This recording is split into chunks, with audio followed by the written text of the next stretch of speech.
The Drop with Frank and Brian is officially brought to you by Switch Suspension. Switch Suspension specializes in all vehicle chassis components. Lift kits, lowering kits, air ride suspension, wheels, tires, steering, and brake upgrades. They use all the best products from the best brands. And these guys are truck guys. You roll into their parking lot at the shop and they all drive custom vehicles. So they use their products that they sell on their own vehicles. So if you guys are looking for anything for your vehicles, whether you're just starting out or you just need some replacement parts or whatever, give them a call or visit their website, switchsuspension.com.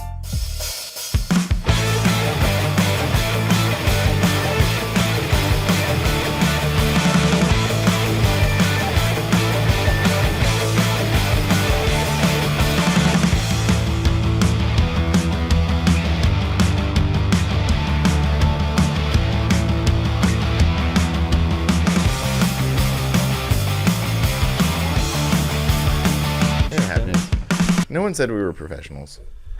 But anyway, welcome to this week's episode. Drop with Frank and Brian. And today we're sitting with Scott Nelson of RevB Chassis. You good there? Yeah, I'm good. I just hit the table. I'm trying to navigate through this thing. So we're sitting here at RevB Chassis in Phoenix, Arizona, talking to Scott and going to tell us all about... we want to know about you. We don't know much about... Okay. We know Scott. Yeah. Okay. We know Scott a while, but we don't know much about... We don't know you. We don't know. I know you. My name isn't actually Scott. Oh, no. Oh, my God. Wait, is that our bad or your bad? Are you messing with us? No. My name is not actually Scott. Oh. But it is. Everybody knows you as Scott. Yeah. Okay. All right. Well, we won't get into that. That's for the... No, we want to know. I want to know about that. You ain't ready. Is that not your government? Frank is not my government name. My government name is Francisco. My That's government name cool, is... though. See, I don't have a cool government name. What'd they give you? Whatever my mom and dad wanted to give me. Okay, all right. We need to know. We need to know. No, because then I got these people that I'm like, you know what? I'm going to tell you. You're the one that said it. I'm going to tell you my real name. Well, yeah, because you we got to leave it for part two. We got to leave it for part two, right? You could have just said, this is Scott. You're like, back for yep, more. that's Scott. I'm Scott. Okay, cool. Scott. Well, Nelson. Is Nelson your name? Nelson is not. Are you just not even the person you say? He's not even a real person. No. All right. Maybe Scott Nelson. Tell us about yourself. Who my name might be Scott. Yeah. Uh-huh. We might be in Phoenix. We might be in Phoenix. We're not even in Phoenix. Oh, we in Phoenix. We already went over that. Yeah. So let's start with how'd you get in? Well, you want to know where I was born and stuff? I mean, you want to start when I was driving cars? So I guess to be more specific, so we've been talking to a lot of people who have existed in this Arizona scene for pretty much the entire time. We've talked to Panda and a lot of people we know who exist in this scene have existed the whole time. But kind of even before we started, you were like, yeah, it'll be interesting because you have existed in the same time period but in a different space. Yeah, and I feel that way, and the reason why is the reason why I said that and kind of feel that way is there's a, mini truck, right? And I don't mean that derogatory or whatever. Oh, no, yeah. I know it's like a thing. Mm-hmm. And that was never my thing. Mm-hmm. I like trucks and we were bagging shit in my mother-in-law's garage and stuff like that. We were chopping shit up and doing what we could. But, as we've evolved and things like that, it seems like mini truck is kind of a... get it done, go wild, a lot of tubes and a lot of cool shit like that, more creativity maybe, than my side of things, which is, I'm in the business of it, so I'm trying to be production friendly. I'm trying to, we do a lot of plate work. Yeah. Just kind of, you understand what I'm trying to say? Yeah. But we'll get to that point. But we want to know how you got to this point where you're at now. Right. This point, okay, you just said you started bagging trucks in your mother-in-law's garage, or you and your buddies. Yeah. How do you connect the dots from in the truck scene of Arizona? Well, shit. You get your... I learned how to drive on a square body S10. Not saying that was my dream truck or anything. It's just what I ended up doing. So well, I learned how to drive in a Camry station wagon, so I could tell. Dang. No, so that was kind of... I mean, I like trucks. I've always liked trucks. Mm-hmm. And then as I got older, I got a job and I got some money and I bought a truck. So I bought a 75 crew cab dually, a square body. This was how old were you? I was 18. Well, my first... Okay, well, I had... Get it together, Scott. Come on. Dude, I'm trying to go. You're all over the place. Go. All right. First car. Yeah, let's Okay. structure this. Your first car. A 1990 Toyota single cab. It wasn't called a Tacoma. It was just No, a it's Toyota. just- yeah. Yeah, that's the 89. Yeah, it was- The So government. it The was- government name is Hilux. Even in the States? Yes. See, I thought Hilux was... I've No, never they're seen it. Hiluxes as Yeah, well. we But, just- but they never really drove that point home. They didn't title them, like they Yeah. didn't badge them or anything, but technically they were Hilux. Okay. So that was my very first car. It was a white single cab. So you're a long mini bed. trucker. And I mean, I had to do some shit to get I had a coat hanger to get the door open, like shit like that. You know what I mean? Like it was a $1,300 truck or something like that. Yeah. Yeah, single cab long. I got a thing for single cab long beds still. Oh, I got nice. one in the parking lot. Yeah, I know. I've noticed that. You do have a thing for Yes, single I cab know. long beds. Yeah. Did you call? I don't mean to cut you off, but were you calling them pool trucks, or was Seth calling them pool trucks? So I bought that truck. So the truck that's out in the parking lot it's a 2005 single cab long bed, but it's got like a 4.6 drop and 22s on it. Mm-hmm. And I bought it. Okay, so it was Dino's. Dino had Switch build it, and then it ended up at Delmo's, and I bought it from Delmo and brought it down here, right? And I took it home and I cleaned it all up. And one of my buddies, he goes, "Man, that truck just says like I'm a pool man." That's Party. tight. And so yeah, we call it the pool man truck. Yeah. One guy called it a land scraper truck, which I thought was kind of cool. Land scraper. Oh, that's cool. pretty cool. But Yeah. Pullman, it's a Pullman truck, so that's a Yeah. Pullman. I call that the Pullman truck. My kids call it the Pullman truck. Yeah. So that's my Pullman truck. I guess when I was 16, I had a Pullman truck too. You know, yeah, 1990. it's long bed It was Toyota. white. Did you do anything to that truck, or did you just No, drive I it? did nothing. I just drove the shit out of it. I mean, that was when I was like a hood rat, dude. We were out in the desert. We were going to like the wave. We were playing in the canals. We were just doing whatever, loading all the homies in the back. Mm-hmm. And that's why I like long beds, dude. I always wanted to have all. That's why I like friends four-door back there. trucks. Or four-door cars. Because, I always had four-door cars. That's the only thing I could really afford was four-door cars. But that was the thing is, I'll get all my friends in it. Yeah. You know, we cruise around. We skate. We do, that's what it's all about. So, yeah, there was that. And then I didn't want the truck. I was away up in Colorado for a summer doing some stuff. And my mom called me, and she's like, "Hey, my friend's selling this truck. I think you should buy it." I had a little money in my bank account, and I was like, "No, wait till I get home. I'll check it out." Anyway, long story short, I got home and the truck was there. She bought it with my money, so Oh, cool. my truck now. So Right on. I drove it for a while, did our thing, beat it up, and just first car things. It was a manual. It was a bench seat, like a vinyl gray interior. Yeah, you're talking about the Toyota, right? Yeah, the Toyota. Why are Toyotas always white with light blue interiors or gray? No, it was I gray. don't It was like very Yeah. gray, like very like surgical. It was like know. Yeah. it wasn't comfy. It wasn't Like nice. if you put Armor All in it, you get in the driver's Yeah, seat, you slide just it. slide around. Yeah, dude. yeah. It had like cardboard door panels. Like it was. I mean, Well, they were just work. They were just They were work work trucks. trucks. That's what all my dad. He had a 76 Datsun, 83 Nissan Datsun, and a 92 Toyota pickup, and they were all standard cab, heater only trucks. Mm-hmm. And that's because they were cheap. They were like $6,000 for a brand new truck. yeah. Yeah. Well, rip that thing. I think I put a little stereo in it, just like a deck. Nothing cool. Just a deck. Manual windows, everything. So, whatever. We drove it around. I ended up getting out of that, and then my into like the custom world. It started with Volkswagens. See? That's the trajectory. I know. is always Volkswagens or mini trucks. Yeah. So I hit the Volkswagen thing, and I love. I drove a Bug for the better half of high school. The second half. Nice. What year? 67. Oh, Okay. a good one. It was like a Cal style, no trim. It was all color match. It was painted like a Camaro color. Are those Super Beetles or 67? No, it's not a Super. The Super no, Beetles were 70s, right? We don't like Super Beetles. Yeah, that's the thing. That was always the lame ones. 67 was like the last sought after year. Yeah. I like earlier, like early 60s, late 50s, Mm-hmm. but I don't know. I'm too big for a Bug now, but I'd like to get into another one. But anyway, Bug things happened. Drove the shit out of that thing. I loved it. It was like I thought it was the coolest car in high school. It had big Was stereo. was it stock or No, did no, you dude, lower it was it? hammered. Yeah, it was Okay. hammered. I had like Nice. porch wheels. Oh, no, It nice. it That's didn't have the like a look. rowdy motor or anything, but I took the back seat out and put a big speaker box with 212s. Like I was Nice. bumped, and then I got out of school earlier, so I'd go back and like pick up my friends and my Bug, roll the windows down, turn up the radio. I thought That's it was sick. cool. Heck You yeah. know, I'm always showing off and doing like, whatever. Yeah. So Bug things, and then That was the what you Bug- did back then. Mm-hmm. That's what Frank still does now. I know. You still go to high school and turn up the music real loud? Yeah. What's that? Oh, what's that on Dazed and Confused? I keep getting older. Yeah, they stay the same age. Yeah. Put a backpack on and walk around campus. It's one of those things where you go back I've and... seen you on the news, man. Yeah, I know. It's one of those things where you go back and watch movies like that and you're like, ugh. But anyway, I digress. The Bug turned into... Okay, I used to drive the same, route, whatever I'm driving around. I always saw this dually over here. It was a 75. It was lowered a little bit on like 16-inch wheels. And I thought it was cool. License plates had like the Ox or something, whatever. Whoever cool. this guy was must have. He was a big dude. He was the I came to find out he was the Ox. He was a big dude. So I don't know. One day I just like pulled up on it and I was like, dude, I want this truck. I like it. And we made a deal. I sold the Bug, bought the dually, drove it for a while, and I was driving to North Scottsdale, which was 30, 40 miles away. That's where I was working at the time. And I was working at a machine shop up there in North Scottsdale by the air park. And gas was crazy. And Around what era is this? Yeah, what year? this is 99 2000. Oh, okay. Okay, so gas was like what, $1 a gallon?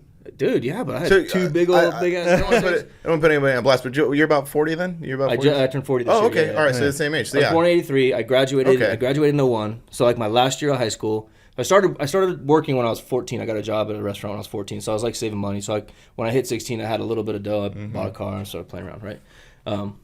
So Was the dually, was it 454? yeah, Yeah. yeah. It was a Yeah, 454. had one of those. It was a Tank to work, tank back. Yeah, man. And dude, tires. Like I remember, dude, I was buying used tires. I was taking the dually. I was taking the dually off the back, putting it on the front. Mom around with one. Like I took the bed off. I thought I'd save fuel by taking the bed off. And I'm driving down the 101. I'm in North You're Scottsdale, making dude. the truck lighter. I'm trying everything that I can as a Right. kid, like to get by. Like my mom would be like, "Hey, you want to run to the grocery store and pick up some milk or something?" I'd be like, "Yeah, I'll run up there and I'll take my dually." I'd come back and she like later on she'd be like, "Why did it cost $100?" I filled up the gas tanks, Sorry, mom. Tanks. But like yeah, there's 2 tanks. Yeah. So I was just doing everything I could, man, and My favorite part of that is you're doing everything you can to save money instead of just getting like another truck. You're like, I know, I'm like committed to this truck, Well, and I'm gonna do everything I back can it to up. drive it. So I know I'm jumping, but in school I had this buddy, this super funny dude. He was always making everybody laugh. He's like the clown, right? And he used to always tell me I had a big head. Like physically big head? Yeah, like a head the size of 2. Okay. So they called me Dooley Head. Oh, so Dooley Head whoa. turned into Dooley, and so they're like Dooley. Oh, hey, what's up, Dooley? Yeah. So Dooley, whatever. So now I'm Dooley. So I'd have a Dooley, right? I mean, that's just what happened. Yeah. And Couldn't fit that big old head in the Bug. I know. It was like pump. I was like lurch, All right, so got the dually, did whatever we could, whatever, and just started messing with it. I mean, shaved everything. Oh, cool. Everything. You did it? Yes. Like you and your Yes. buddies And I have did it? no clue what I'm doing. Never done it before. Just seen it. Street Source. I was always on Street Source looking at pictures of square body dually. So 75 dually. Put a 91 front clip on, like a Suburban with the 4 headlights, the GMC. Shaved the drip rail, door handles, antenna hole, marker lights, tailgate, everything you could possibly shave on this damn truck. I didn't do like a Cali combo, like tailgate to roll pan deal. Like they were still separate, but Now, did you? dude, welding, Bondo, like Were you just seeing stuff on Street Source, or did you have friends now in the truck scene? At no, this we were time? all learning together. So Okay. so I did have one friend who we all know, Brian Zaccardi built. Oh, Okay. yeah. He was always the one who was like doing it first in my little crew. Like we would go to school, and like on lunch break we'd go to lunch and go fuck around. He'd go home and work on his 68. So when like the night of like I don't know, high school prom maybe, he had a 68 on 20-inch Budniks, dude. And this was in 2000. Like Yeah, he had that's a big deal. There were 18s up front, 20s in the back. I think they were Budnik tillers, and like tiller 5s, I think they were called, because there was a 5-spoke wheel. And he had it like primered, this like purple pink color. It had a Rowdy 383, like a ratchet shifter. And he was like the man as far as the trucks went in my world. Yeah. Because this dude, we called him Bird. Bird was always working on his trucks. Bird was always doing shit, like in his parents' driveway, He Z'd the frame, built the 4-link, did all this cool shit. And so now he his was kids like, now his kids are doing the same Yeah. thing. yeah. So they're the in. junior. Those- That's the senior you're talking about. Now there's Yes. the junior Yes. who's building trucks. Okay. Yeah. So Scott Jr. or well, I don't call him Junior. So Scott was Brian's brother. Oh. Passed away when we were young. Scott, his son, is named after his brother. So Scott Zaccardi Jr. is Scott also. His real name is Scott, and he's deep. He's like down. He's so down in the, like, you guys probably know him. He's your mini truck. He's like the new generation. I've actually only been introduced to him just recently. Actually, I didn't know too much about him until he got that green truck. That's so this is very like new to me. Yeah, I wasn't very aware, but they seem like some down fools. Yeah, they are. Yeah, yeah. They're about it. They've been building like as long as I can remember. Yeah. Okay, so Bird we were going over there. Bird and this other dude named Pete, always working on shit, so we're always over there messing with the dually. And then another friend of mine, Dusty, he was the guy that would weld everything. He was just like, fuck, I looked up to this dude. Like, he could just do anything. It was crazy. I don't know what he's doing now, but I hope he's doing good. Anyway, he's like, let's fucking bag that dually. It'll be easy. Okay. So then at the time I had another friend who worked at Chassis Tech, AIM Industries. Okay. And he worked in like the shipping department. And he rode a pit bike to work every day with a backpack. So cool. Until the day he got hit by a car on his pit bike, he was Escalated quickly. he was I got stories, man. He'd bring parts from work. I'd be like, hey, I need these back in his plates. back, he'd bring bags in the backpack. No, he'd bring one piece at a time type of deal, So I'd buy what I could buy. It's always the DC 5000 compressors, the cheap airbags, everything was on the inexpensive side because we were young. Yeah, you're young. Little Hobart, little 110 welder and stuff. We're chopping shit up, just doing whatever we can to do. And I probably have some old pictures of this somewhere, but so we did the front end of the truck. Well, okay. We shaved everything, right? We already went over that. Same guy shaved everything. No, did the welding? We all helped it. All of us were kind of involved in that. Yeah. When it came to like the heavy welding, Dusty and Bird with his 110. Yeah, handled that. Hey, dude, it worked. The shit out of trucks. My buddy used to bag trucks with the 110 welder. And I'm talking, dude. It just like it blows my mind the stuff we got away with. We welded a truss over the big Dana rear end. Mm-hmm. Nothing special. Just welded that fucker right to it. Yeah. And that's kind of a no-no unless you do the right things, the right materials, and we didn't know any of that shit. Yeah.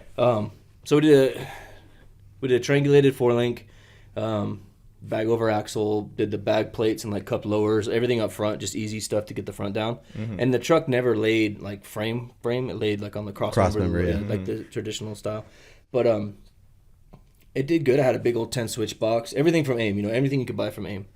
It was clear. You could see all the wires inside. Well, because AIM is from Phoenix, right? Mesa. Yeah. So that were the spot. Yeah, we learned that talking to Seth, like that this whole AIM thing kind of existed, and Street Beat, that was the other one, right? Yep. That all kind of existed in this like ecosystem. Street Beat was what I was trying to think of last night. That's right, the sliding rag top. Yeah, Street Beat was rag. That's where we get the line of fire. The big LED for the tailgate that goes between the tailgate. And Yeah. So Street Beat was like a little. So you got like Harbor Freight, Home Depot, kind of like, you got AIM Industries. Street Beat was like nicer stuff. Okay. More knowledgeable staff, like cool people. Mm-hmm. AIM was just like bottom of the You don't know who you're going to talk to when you get in. I remember the ads, like ads of mini trucking and stuff like that. Oh, dude, they did get 3-4 pages. Yeah, it was like the whole like quarter of the whole quarter of mini trucking. Yeah, they went hard. Stuff. So, but it worked, dude.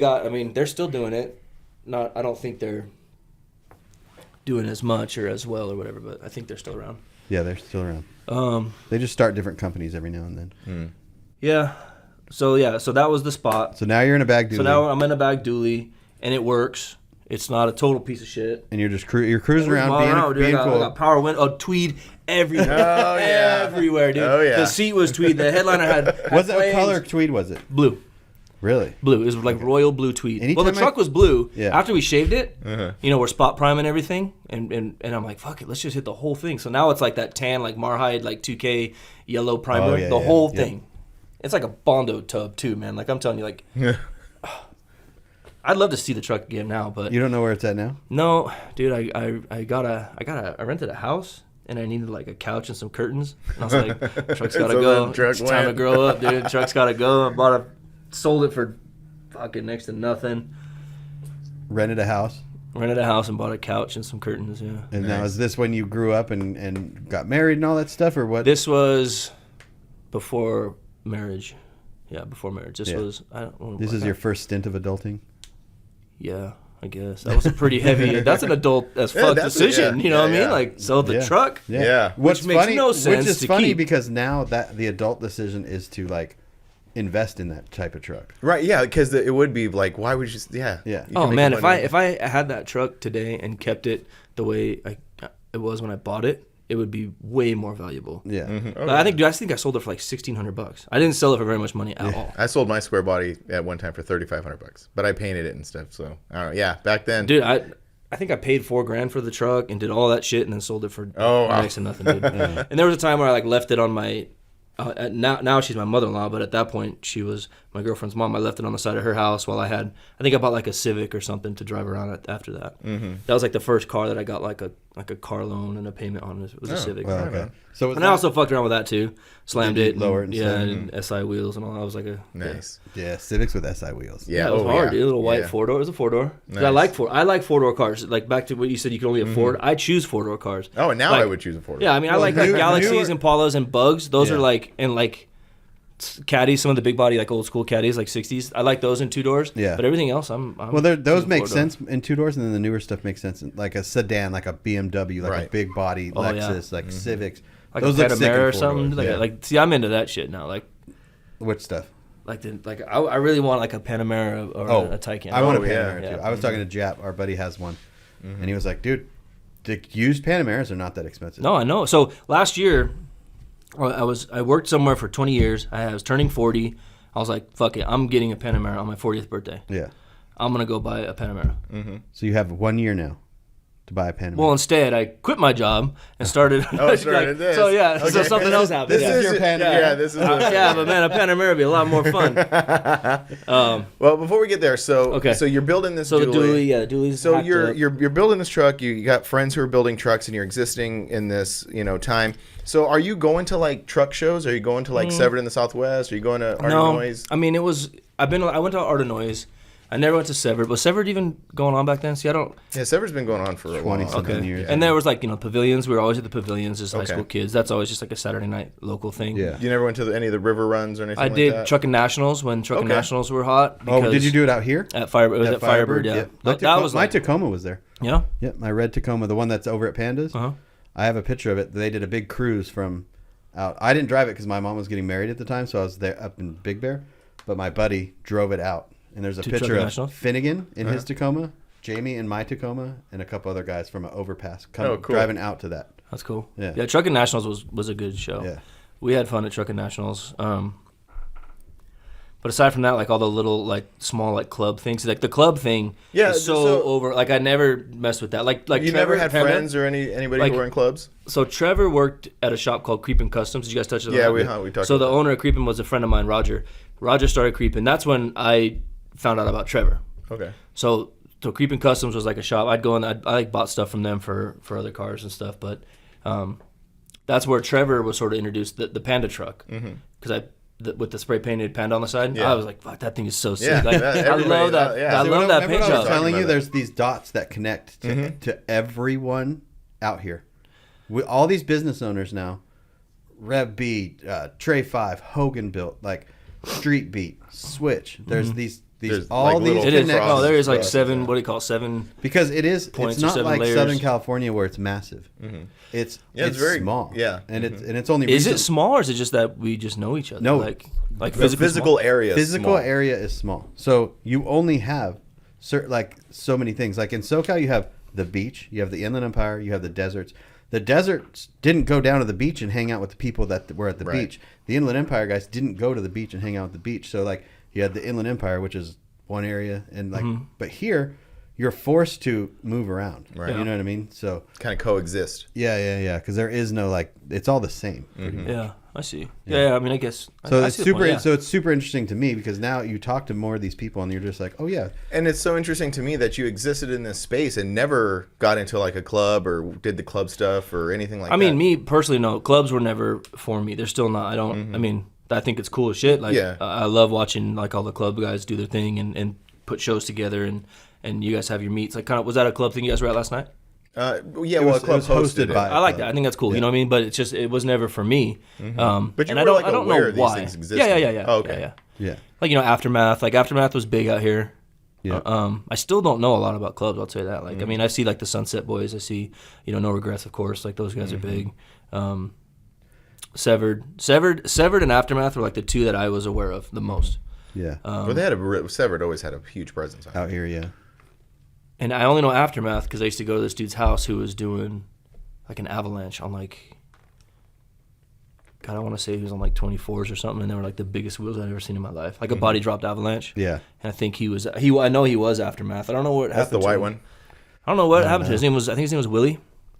I don't know. This is like predating my Arizona time, so Okay. I'm not But sure. that's the interesting thing is like you've been out here for a while, but Arizona, and we were kind of touching this with Panda too, like Arizona and Southern California have existed very closely together. It wasn't like all this stuff was happening in Southern California and then, Arizona did it and caught up. It was existing at the exact same time. Because, and talking to Joe, Severed existing as a club and Severed Arizona existing as a club is almost the same thing. That's because of river runs. Exactly. The river was right in the middle of That's what I was everybody, gonna and say. everyone A lot of Arizona boys go to Southern California for vacation and to do things. Yeah. And like that's where the shows. They take their trucks over there. So Yeah. I can see how that makes sense. Yeah, and the river runs really brought Southern California and the Phoenix area together. That makes a lot of sense. That makes a lot of sense. And so that was like a whole Southwest thing. But so, got the house, you got the Civic. Where did you start at getting employed by truck stuff? Like how did that? Because obviously, so I worked at a machine shop, like an aerospace defense contracting machine shop. Yeah. Like I'm sure you guys know what I'm talking about, right? GSI. Yeah, I worked for GSI. I worked for GSI for a long time. GSI is not just a chassis company. I actually didn't know that. You told me that. I'm like, oh, really? So they were existing as this other like manufacturing Correct. thing, and still do. Yeah. So in 2000, GSI started aerospace, defense, weapons contracts, type of stuff like that. And Dusty, the guy I was telling you about, he worked there, and I had been doing like random jobs. I was a butcher. I was a landscaper. I was a bus boy. I did mold remediation. Like when your house. So were you just hopscotch? I was doing all kinds of shit, dude. I was just hopping. Yeah, throwing shit at the wall and see what was gonna stick. And because that was just the way it was. I didn't have a business owner father. I didn't have a business owner family friend, uncle, anybody like that. You didn't have anything to roll into. No, I just I had to kind of figure it out. I did high school. I went to one semester of community college, and I say it was like 13th grade. Yeah. All of the kids from 12, like I went there and I was like, this is just not for me. Yeah. Right. So I don't know. I just had to, but I had been working. I started working when I was younger, like 14, like I said.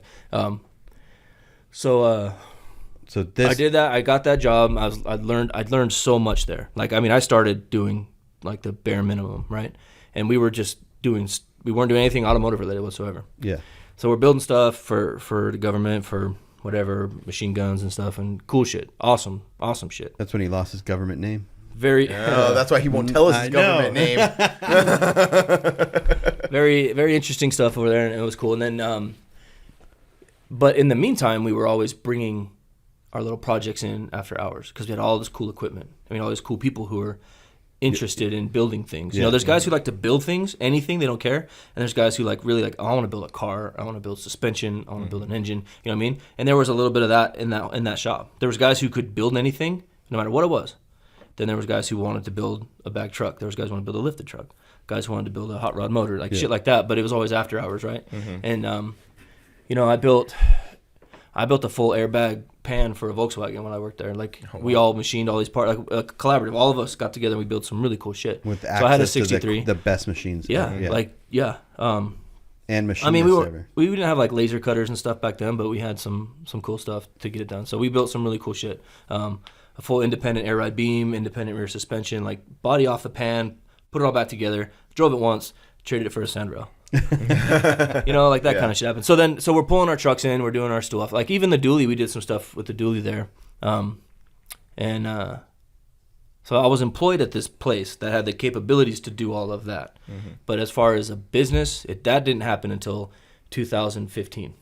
So for 15 years, it was they were solely just manufacturing these parts, kind of doing projects on the side. Projects only on the side. Nothing ever in that shop between 6 in the morning to 6 at night was automotive related. Yeah.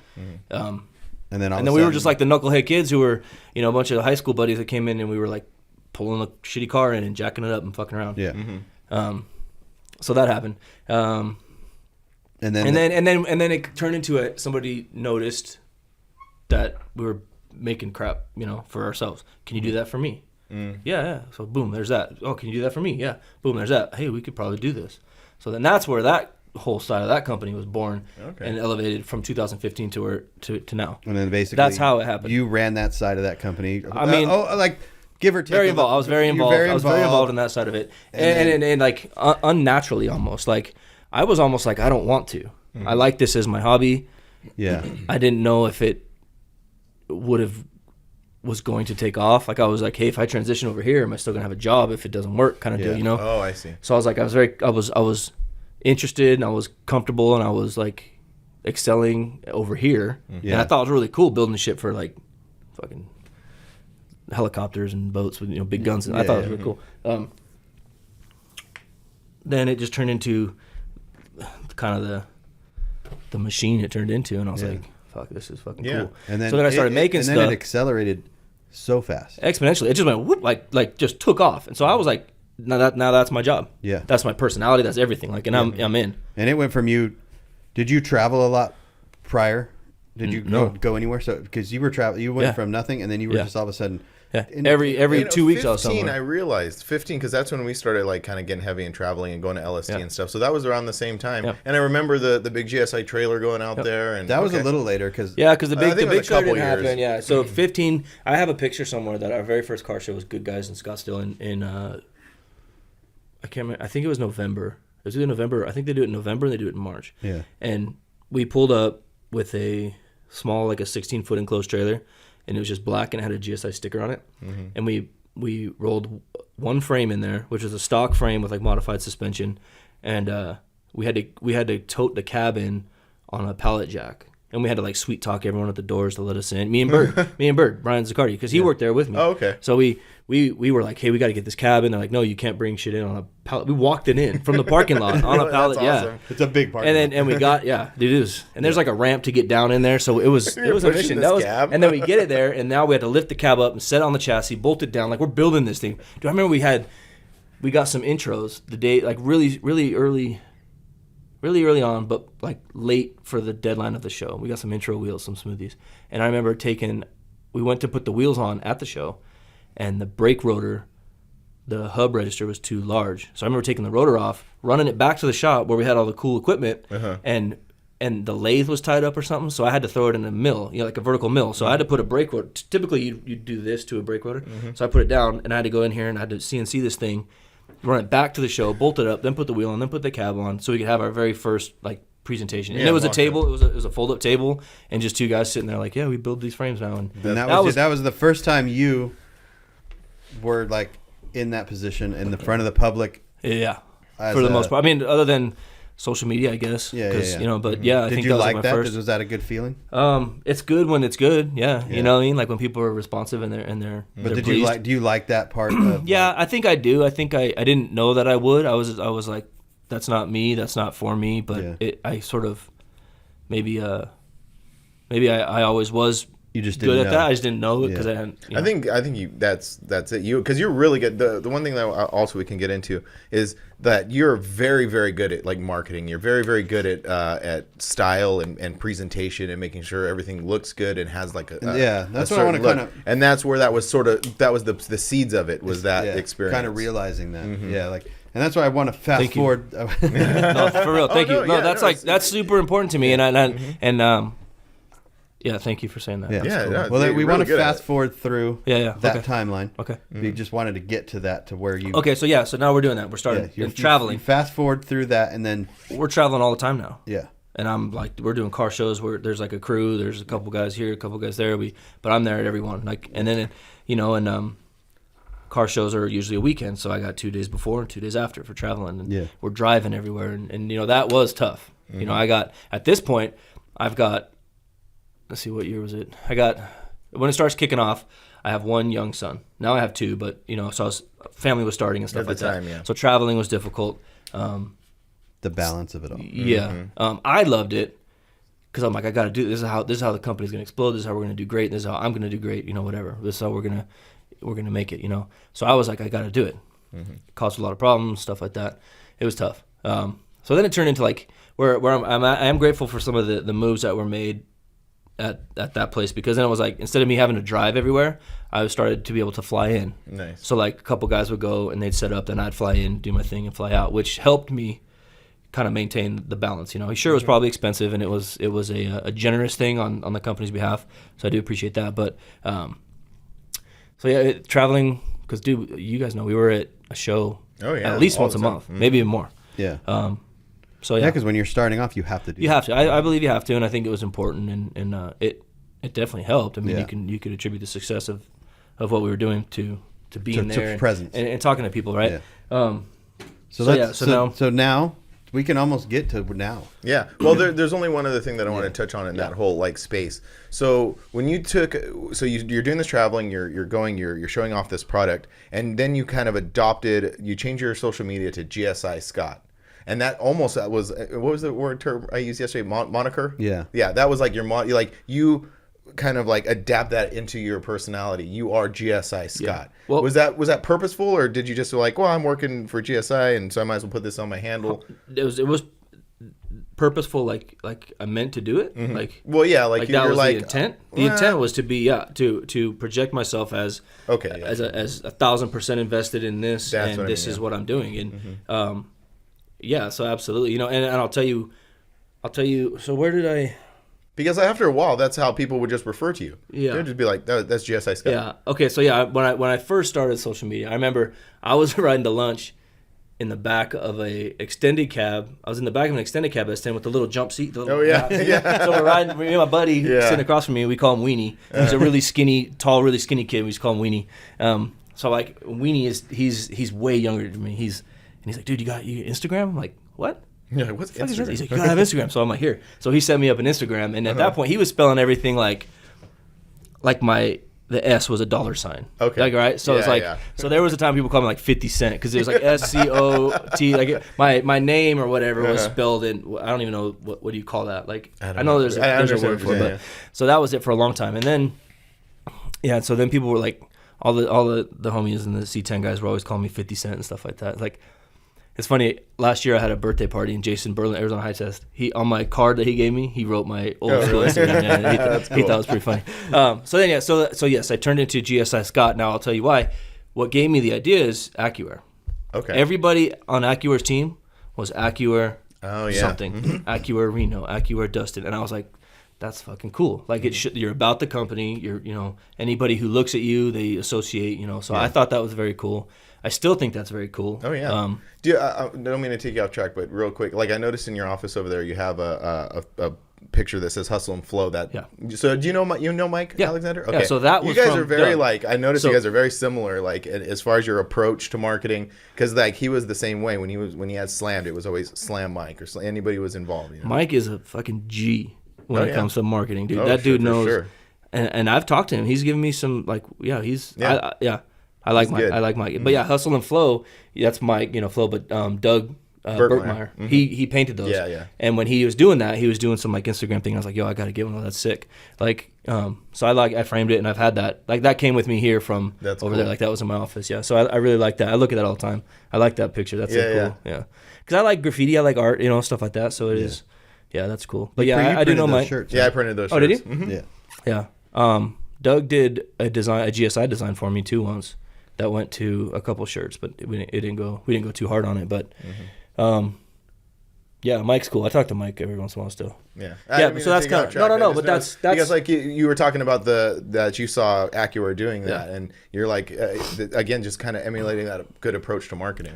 Well, I think it shows like a dedication. Yeah, like you said, you nailed it on the head, because you said I have to show if I'm trying to give them this product, I have to show them that I am 100% invested in this product. Correct. Mm-hmm. If I expect you or you to commit to me, I got to be committed too. So I adopted that GSI Scott thing, and that was it. Dude, I was getting, people were like, oh, when are you going to be XXX Scott? Like join their place, you know what I mean? So I'm surprised it's not like, I would like to do it here even, but then it became, now social media is a different animal. Mm-hmm. Everyone wants their own thing on social media. So to ask somebody or to imply that you will like them to change their name to represent the company, they'd be like, no fucking way. Yeah. Like this so is you my. think things have changed? I do. since I then? think I do. I think it's like. also, but it's not everyone that does it. It's almost like you have to let the person do it naturally. You do. Like if you ask somebody to do it, it Like, doesn't feel right. So I was. I kind of pushed that a little bit over there. Like Yeah. I didn't like say you need to change your name, but I was like, oh, that's pretty cool when you do that. Yeah, See yeah. what happens, you know. And some people are about it. Some people are. Providing a workplace that allows you to be that dedicated, almost the employee wants to do that now. And that was me. Yes. So Yes. that was you. Nobody told me to do that. Yeah. Right. I took it upon myself to do that. Yeah, exactly. What I'm saying is like the space creates the person, and then then they work together on it. I totally agree. Which is what I'm trying to do something. I'm not saying I'm working these people into changing their Instagram names. I'm just saying like give them a space where they're like, my only I'm thing in. was just like it's such an intelligent approach at doing that. Like it's such a good way to look at it and a good way to market yourself and market your product. I mean, I thought so. Yeah. I do, and I still believe that and stand behind that. I think that's definitely. cool. I mean, I'm not. Pull your mic back like this because you're talking over it. Oh, There you go. Sorry. So So now, okay, so I'm changing my name to RevB Scott today. there you go. I'll do it right now on air.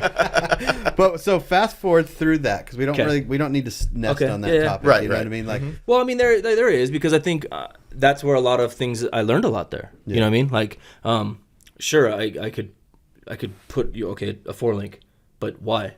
You know, why is it this? Why is it not this?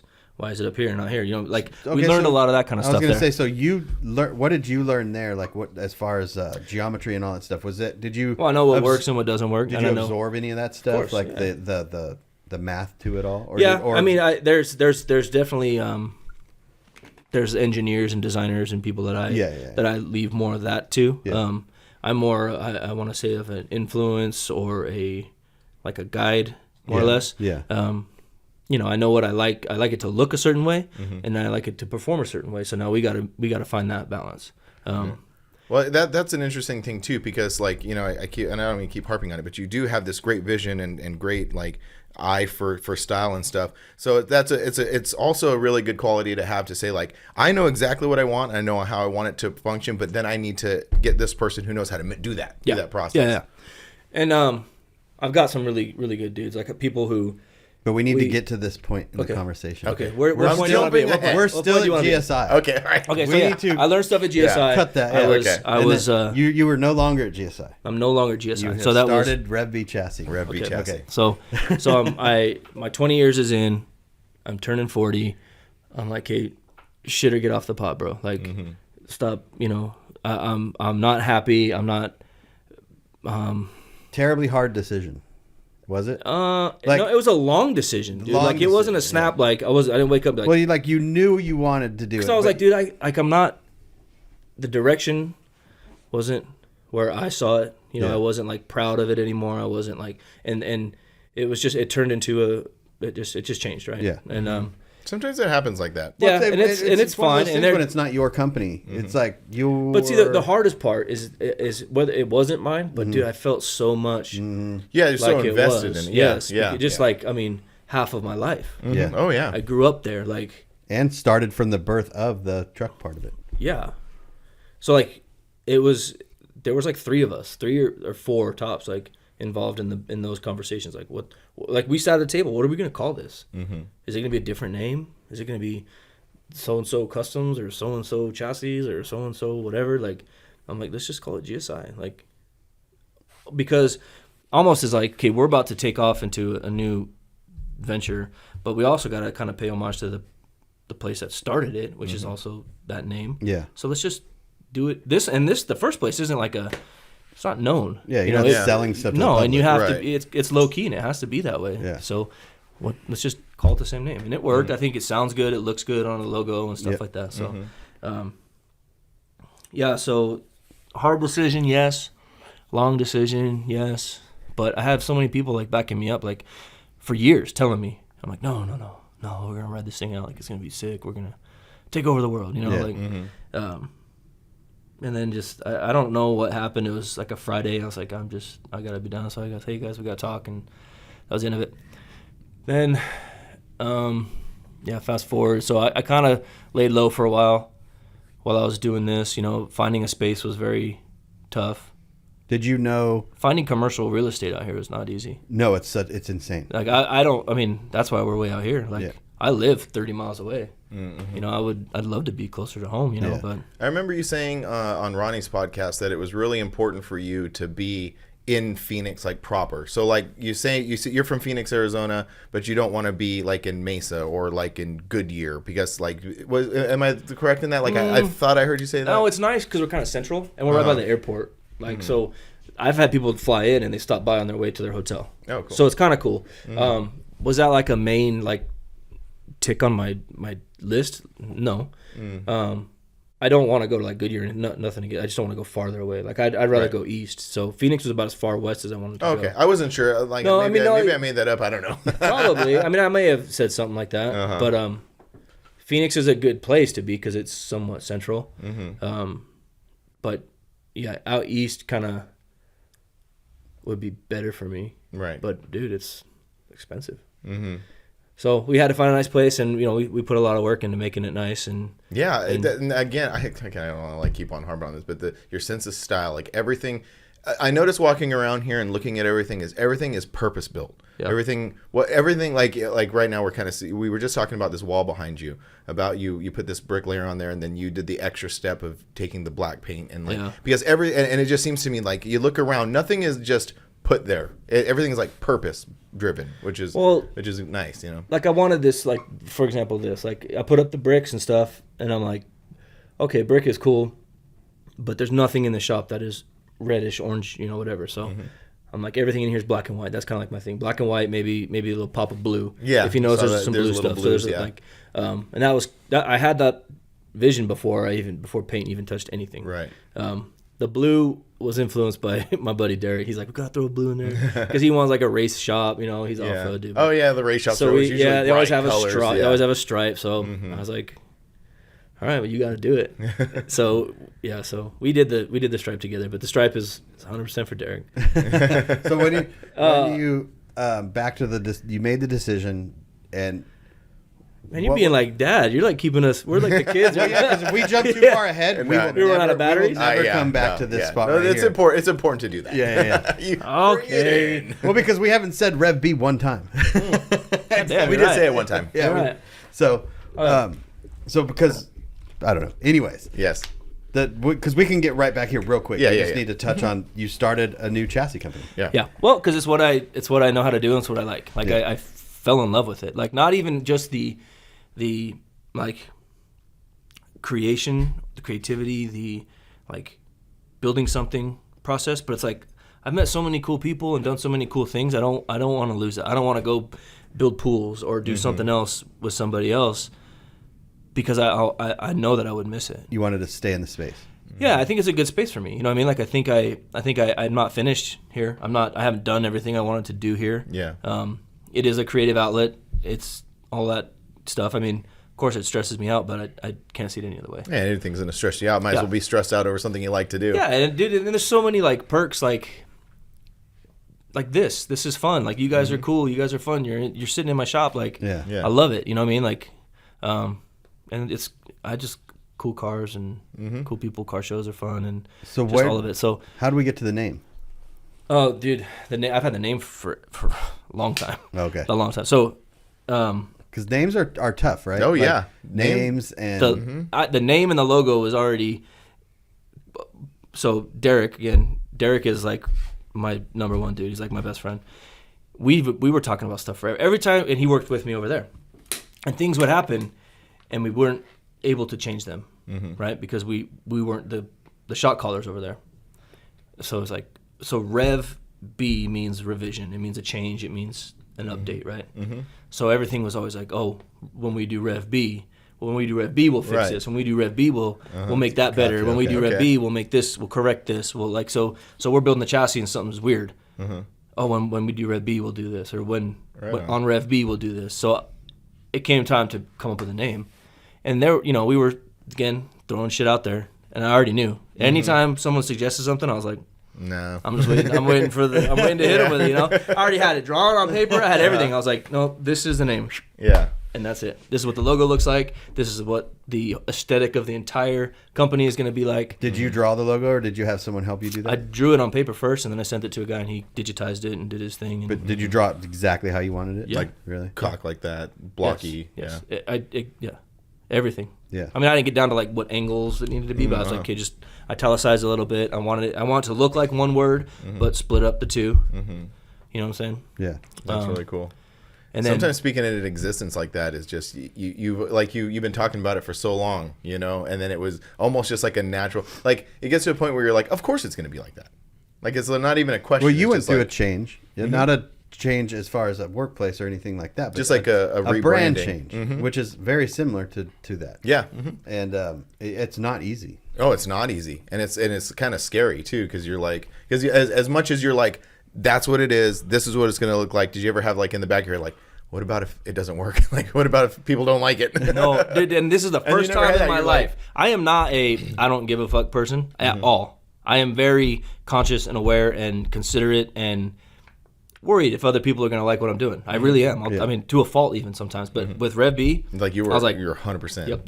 This is cool. and you can't change my mind. You can't change my mind. That's it. Yeah. And if you don't like it, you're an idiot. You know what I mean? That's the only time in my life I felt that way. Dude, look, I was so in on RevB and the logo and the name and like I said, the aesthetic and everything. I had it. It was like it was already there. You know what I mean? I could have told you I was going to do this. You know, like just silly stuff, you know. The blue stripe I didn't plan on, but you know, You had to give in I'm a giver too. You know what I'm saying? You gotta give and take. And that fucking stripe was a lot of work, dude. Laser leveled all the way across, like, dude. Yeah, that's a lot of work. Cool. Yeah, it looked cool. Like, being here. This is my first time being here, but before being here, and again, like it's like you just know how to set it up, because like I went into your shop and I'm like, it seemed a lot bigger through the photo. Yeah, I'm not saying, I know I'm not saying it's small, but I know now talking to you, I'm like, oh, that was totally on purpose. Because if like looking back, I'm like, I'm curious. I've always been as curious. big as Switch. No, baby steps, man. Come on. But no, I don't want to say yes. I'm trying to like fool anybody. But you always want to project a little bit of larger totally than life. Yeah. I mean, it's bigger than a shop that I expected to have. I'll tell you that. So I am proud that I am in this space. You know, but. Well, everything's you're trying to be larger than life. Oh yeah. But I don't want to do like I'm faking anybody out. No. That is a normal thing. Any shop from the beginning of me doing videos for shops, hey, can you make this look a little bit? And I'm like, yeah, that's exactly that. That's your job. It's not a bad thing. But it's literally, you don't want to make it look small. Right. You know, it goes back to Hollywood. They used to make the doors on sets smaller to make the actors look bigger. It is what it is. Yeah. It's nothing bad. That's why it looks big, because I have really small doors. I noticed the doors were kind of small. They are small, man. Try putting a dually in that hole, dude. I'm telling you. But I mean, that was the reason for the big logo on there. The reason for the logo, just anywhere you take a picture, like if you notice the tables are branded, like the toolboxes are branded. Yeah. Anywhere a picture is taken, whether you take it or an employee takes it or I take anyone who's in the shop, you can always see a RevB somewhere. That was the whole purpose for that. And then the big RevB on the wall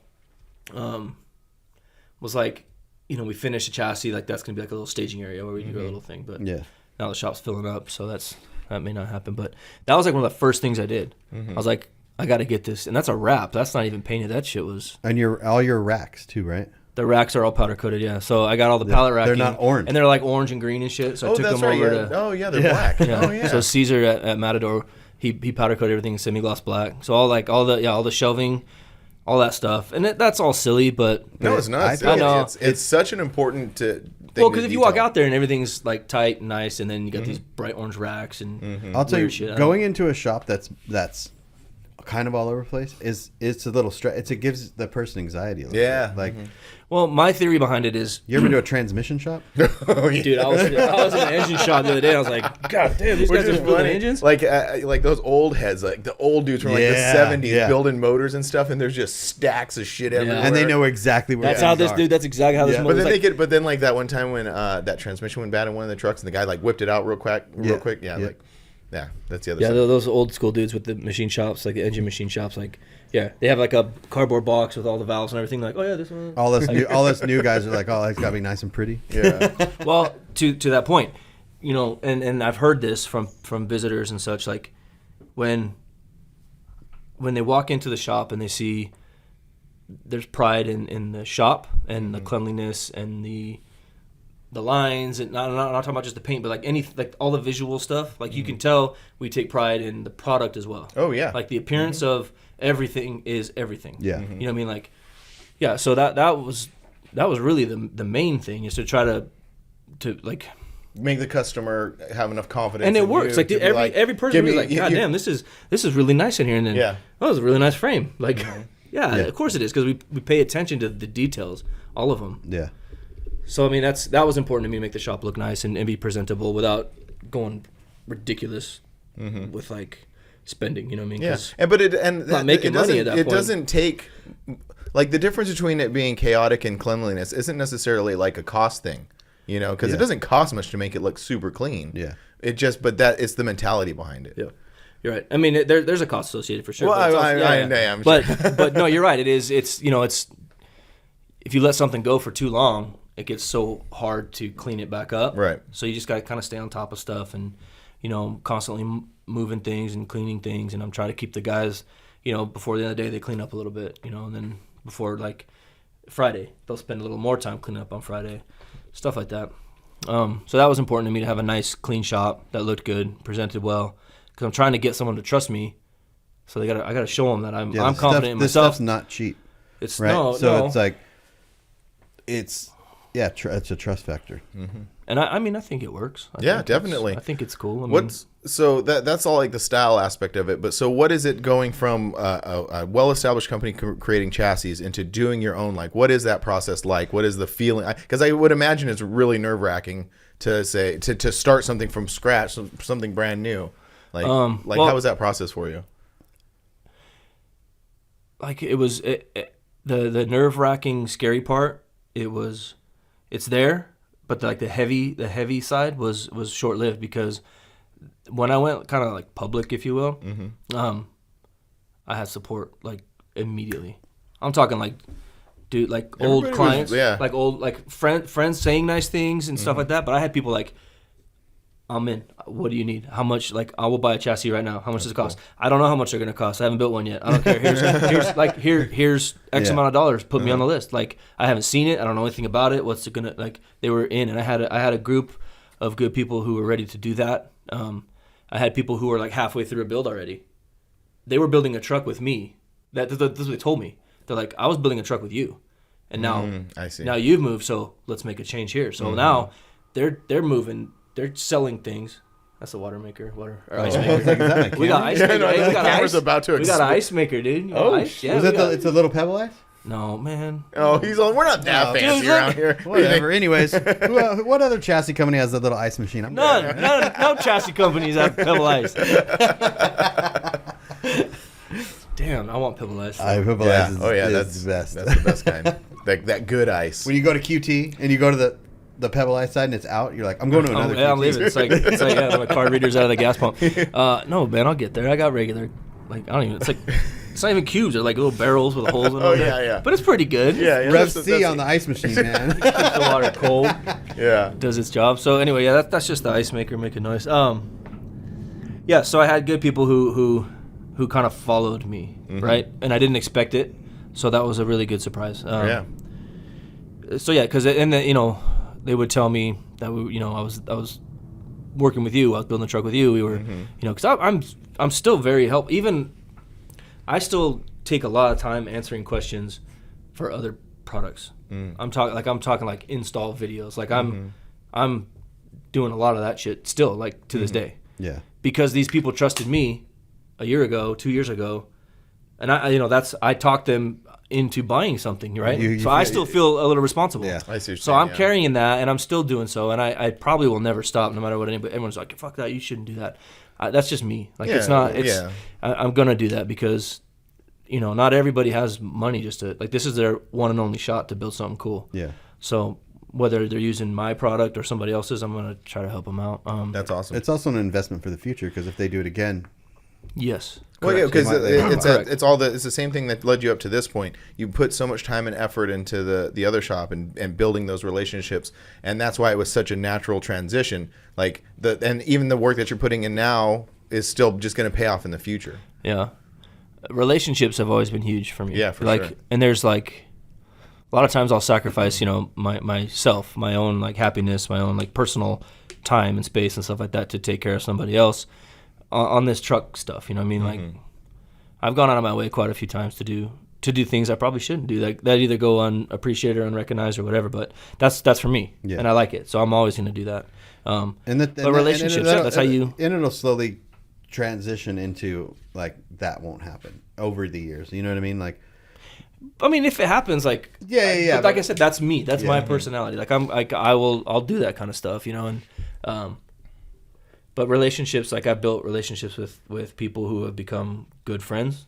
Like, come stay at my house. I'll go stay at your house. Cool. And relationships, I haven't seen people for 2 years, but when I see them again, it's all good. You know what I mean? Yeah. Like being exposed to the C10 community over the last few years, because before that I really didn't know much. It is a good community. Like there's so many good people within this C10 community. It's like anything, there's good and bad, you know what I mean? Like there really is. I just seem, I don't know, maybe just because I've experienced so much good, I haven't really seen that bad, but it just seems to me that it's primarily good. Yeah, majority it's good. Yeah, for sure. I'm not trying to knock anything like that. I'm just saying like with anything, and it goes the same for me because I've kind of been exposed. Like I've gone to a couple, Severed, right? Severed, for example, Severed, or even I haven't gone to Forbidden, but I can imagine it's the same type of deal. Like we're, they call it C10 guys. Yeah. I mean, maybe I'm not C10 exclusively. Like I still like all the other trucks too. I mean, I'm a truck guy for sure.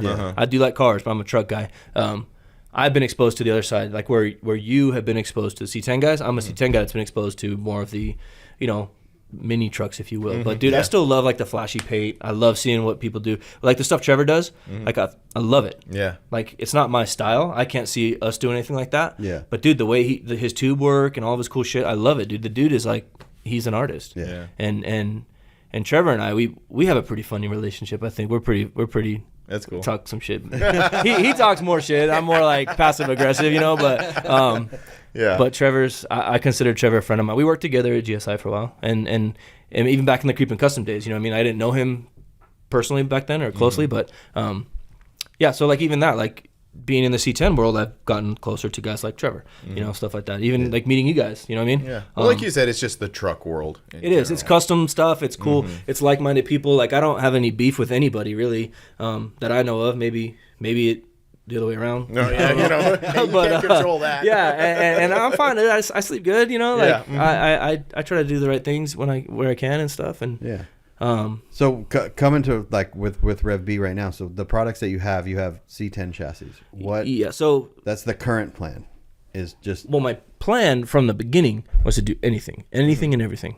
Not like everything, but like I'm not trying to make microwaves and remote controls and stuff. But I'm trying to say like one day I want to have a frame for everything. Yeah. Okay. Not like a production chassis, frame. Right? Just I don't. That's the main thing. I mean, right now, like if out of necessity or something, if I ever find myself where I need to do something, like a control arm kit or something like that here and there. But I feel like there's some really, really good people out there who already do that. Yeah. So leave that to them. You know what I mean? Yeah, like, and I don't like because relationships. Like I don't want to mess with other people out there that I've built relationships with, and I could tarnish them over a product that I make that I might sell 3 or 4 of. You know what I'm saying? Yeah, exactly. I don't want to do that, and I feel like I could much rather be like, oh, you want a control arm kit for your OBS? Go talk to Stone. You know what I mean? Yeah. Like so, that's kind of where I feel like that's where you go the distance, unless I'm really ready to like hit it hard and try to like take it over. Yeah. But I have no interest in that. Yeah. I want to build a chassis. That's why I'm a chassis company. I get messages all day. Oh, you build drop members? And no, I don't. Not today, not tomorrow. Maybe later, but not. I don't. I really don't think I want to do that. So, as a person who's kind of like looking at it from like a novice perspective, what do you mean by that? Because when you say chassis, I assume it means the entire chassis. Yes. 4-link, rear end, front end, everything.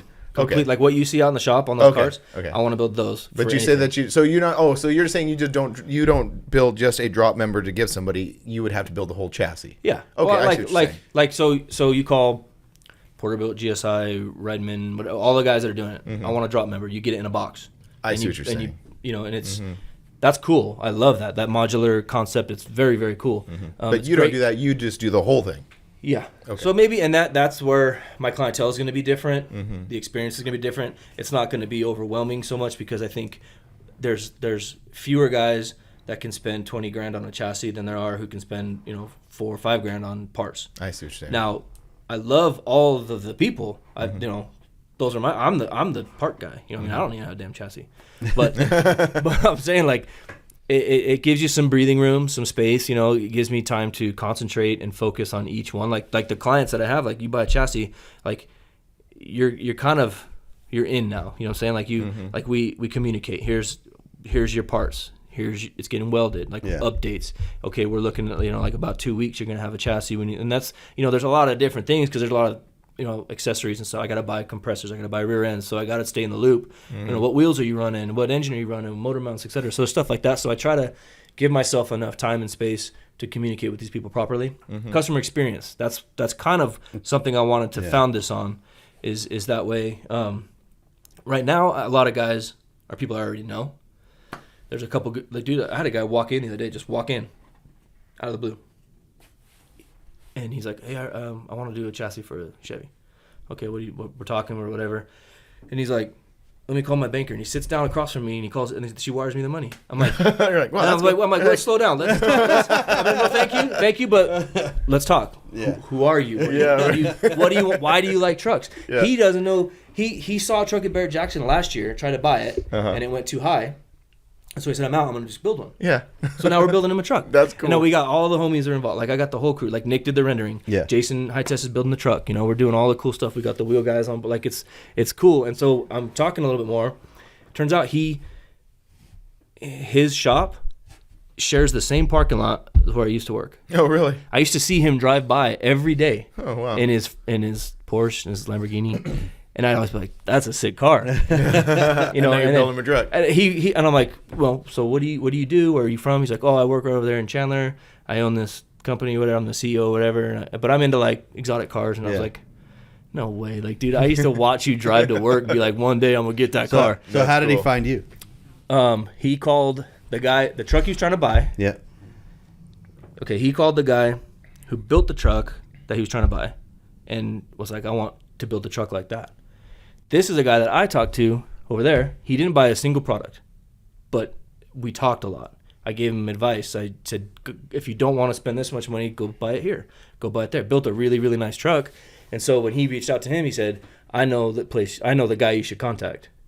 So he contacted me, skipped over that whole shop that was in his backyard, and ended up walking through my door on an off day. Yeah. It was a Friday afternoon, because, sometimes we don't work Fridays, sometimes we do 410s. And he just happened to come in and, dude, it was awesome. So now we got this killer build that's going to happen. High Test is already thrashing on it. It's already cool. Going. His chassis is already done. I'm excited. So that's the customer experience thing I was talking about. I'm going to take care of that guy, and he's going to be like, that was such a good time. Yeah. When I want to do another one. Yeah, he's gonna. Or come my right friends back want one, or whatever. That's what's important to me. So aside from the chassis and the builds that are in here, who are people that I've already met and already established relationships with, the new ones are really exciting. That's cool. Yeah. New Year's, right? There's a couple guys in town for New Year's. I had a couple people stop by because they were in town for Dino's even. Hey, I'm in town for Dino's. Can I stop by? Yeah.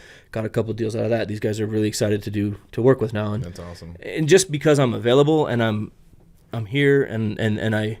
It's crazy when people do come in town for Dino's, because I know people and they're like, I plan on going here, here, and here. Even I've had friends come stay with me from Australia, and they went and visited different places. Yeah, it's like a destination. No, it certainly is. Yeah, because they're like, I'm gonna go over to GSI. I'm gonna go over to Switch. I'm gonna go over here. I just want to check it out because they always see this stuff. Yeah, and then when they're here, it's just they make that part of it. Yeah, so people come out for Dino's or Reunion or whatever, and then they go to Pro Performance, all these places. So and I think that's really cool. All these shops can literally just set up open houses for the whole 4 days. Yeah, and just chill and be like, yeah, that'd be cool. Coming? Yeah, that's awesome. That's really cool. Yeah, I like that. I mean, I do. That makes me feel good. People want to do that and keep an eye on what's going on, and then. Then we go over the product and stuff, and they like what they see. They like the presentation. They like all that kind of stuff. I believe in it. Trey 5 built the truck. Have you seen his C10? The turbo? The turbo truck. So that's on the first chassis. So he had some insight on how he thought the chassis should go and stuff. Hey, let's try this, let's try that. So that's kind of as far as design goes, I was really, it's very difficult to do something different, but not so wildly different that it's like scary. Like, Yeah. you know what I mean? Like, like sure, we could have done some tube chassis, like, you know, like tubular frame rails or, you know, all kinds. So, you know, it's. But it's a lot of it's like time. There's so many factors to that because you're trying to reproduce these things. In and out, and but at the same time, yes and no. Like I'm not trying to like go crazy like 10,000 chassis a year. Like I still want them to be nice. Wants 100 chassis tomorrow. Well, then that's just like we got. Then you guys got to go, and him and I are gonna sit down. No, and I'm not saying I don't want to like succeed, but like I need it's focus. Like you have to focus. You get into that. That's where the problems start. If you're not ready for something like that, you'll go down. Yeah. You'll commit. You'll overcommit. Yeah, overcommit. You know what I mean? You'll underdeliver. Everything suffers. The product, the employees, everything goes to shit. Yeah. So you got to set yourself up for being able to reproduce these things. Yeah. Within reason. And reproduce the experience too. Yeah, absolutely. So I can't get off with what I just explained to you, and then get so busy that I can't do that anymore. Yeah. Right. Because then you lose that element of why would I choose RevB? Yeah. You know what I'm saying? So I have to keep up on that, and that's very important to me. But the chassis is like, okay, it's a plate chassis, which is, I'll admit it, the dumbest way to build a chassis. There's so much labor. Yeah. There's so much time, so many parts. Plate chassis. Yeah, what does that mean? So basically like a frame rail, right?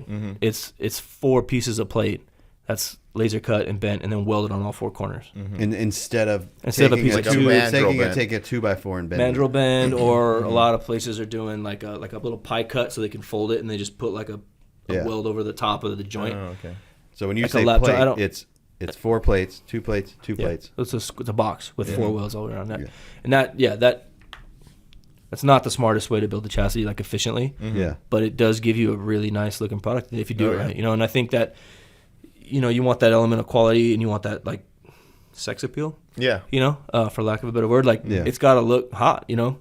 Yeah, you put a body on it and you can't see most of it, but I sell chassis, you know what I'm saying? So it's got to look that way to me. When it leaves the door, it's got to be a sexy chassis. Exactly. The same vision that you have for everything else is what you have for that chassis. So I don't want to compromise on too many things, but I try to figure how to be different because there's so many companies that are making chassis, even plate chassis. You know, there's a good 3 or 4 of them that do everything exactly the same way we do, or we do them the same way they do, however you want to phrase it, you know.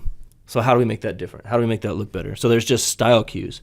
Functionality, sure, I'm sure there's differences. I know that the geometry side of things is proper on RevBs, and where GSI is good too because it's all the same. Like, you know, we all have the same input. Yeah. So I know that they perform the same. I've driven almost every other chassis out there. I've got people who own these things, and I know some are not good. Yeah. I know there's some that are not good at all. Yeah.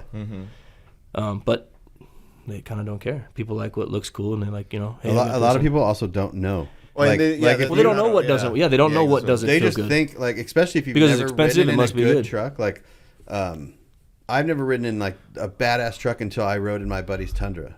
My buddy Joey from our club. It's a first gen Tundra, and Max Fish did it. I think I watched that one. And all the way up, Max Air, it rides just as good as mid travel and just as good as this high up.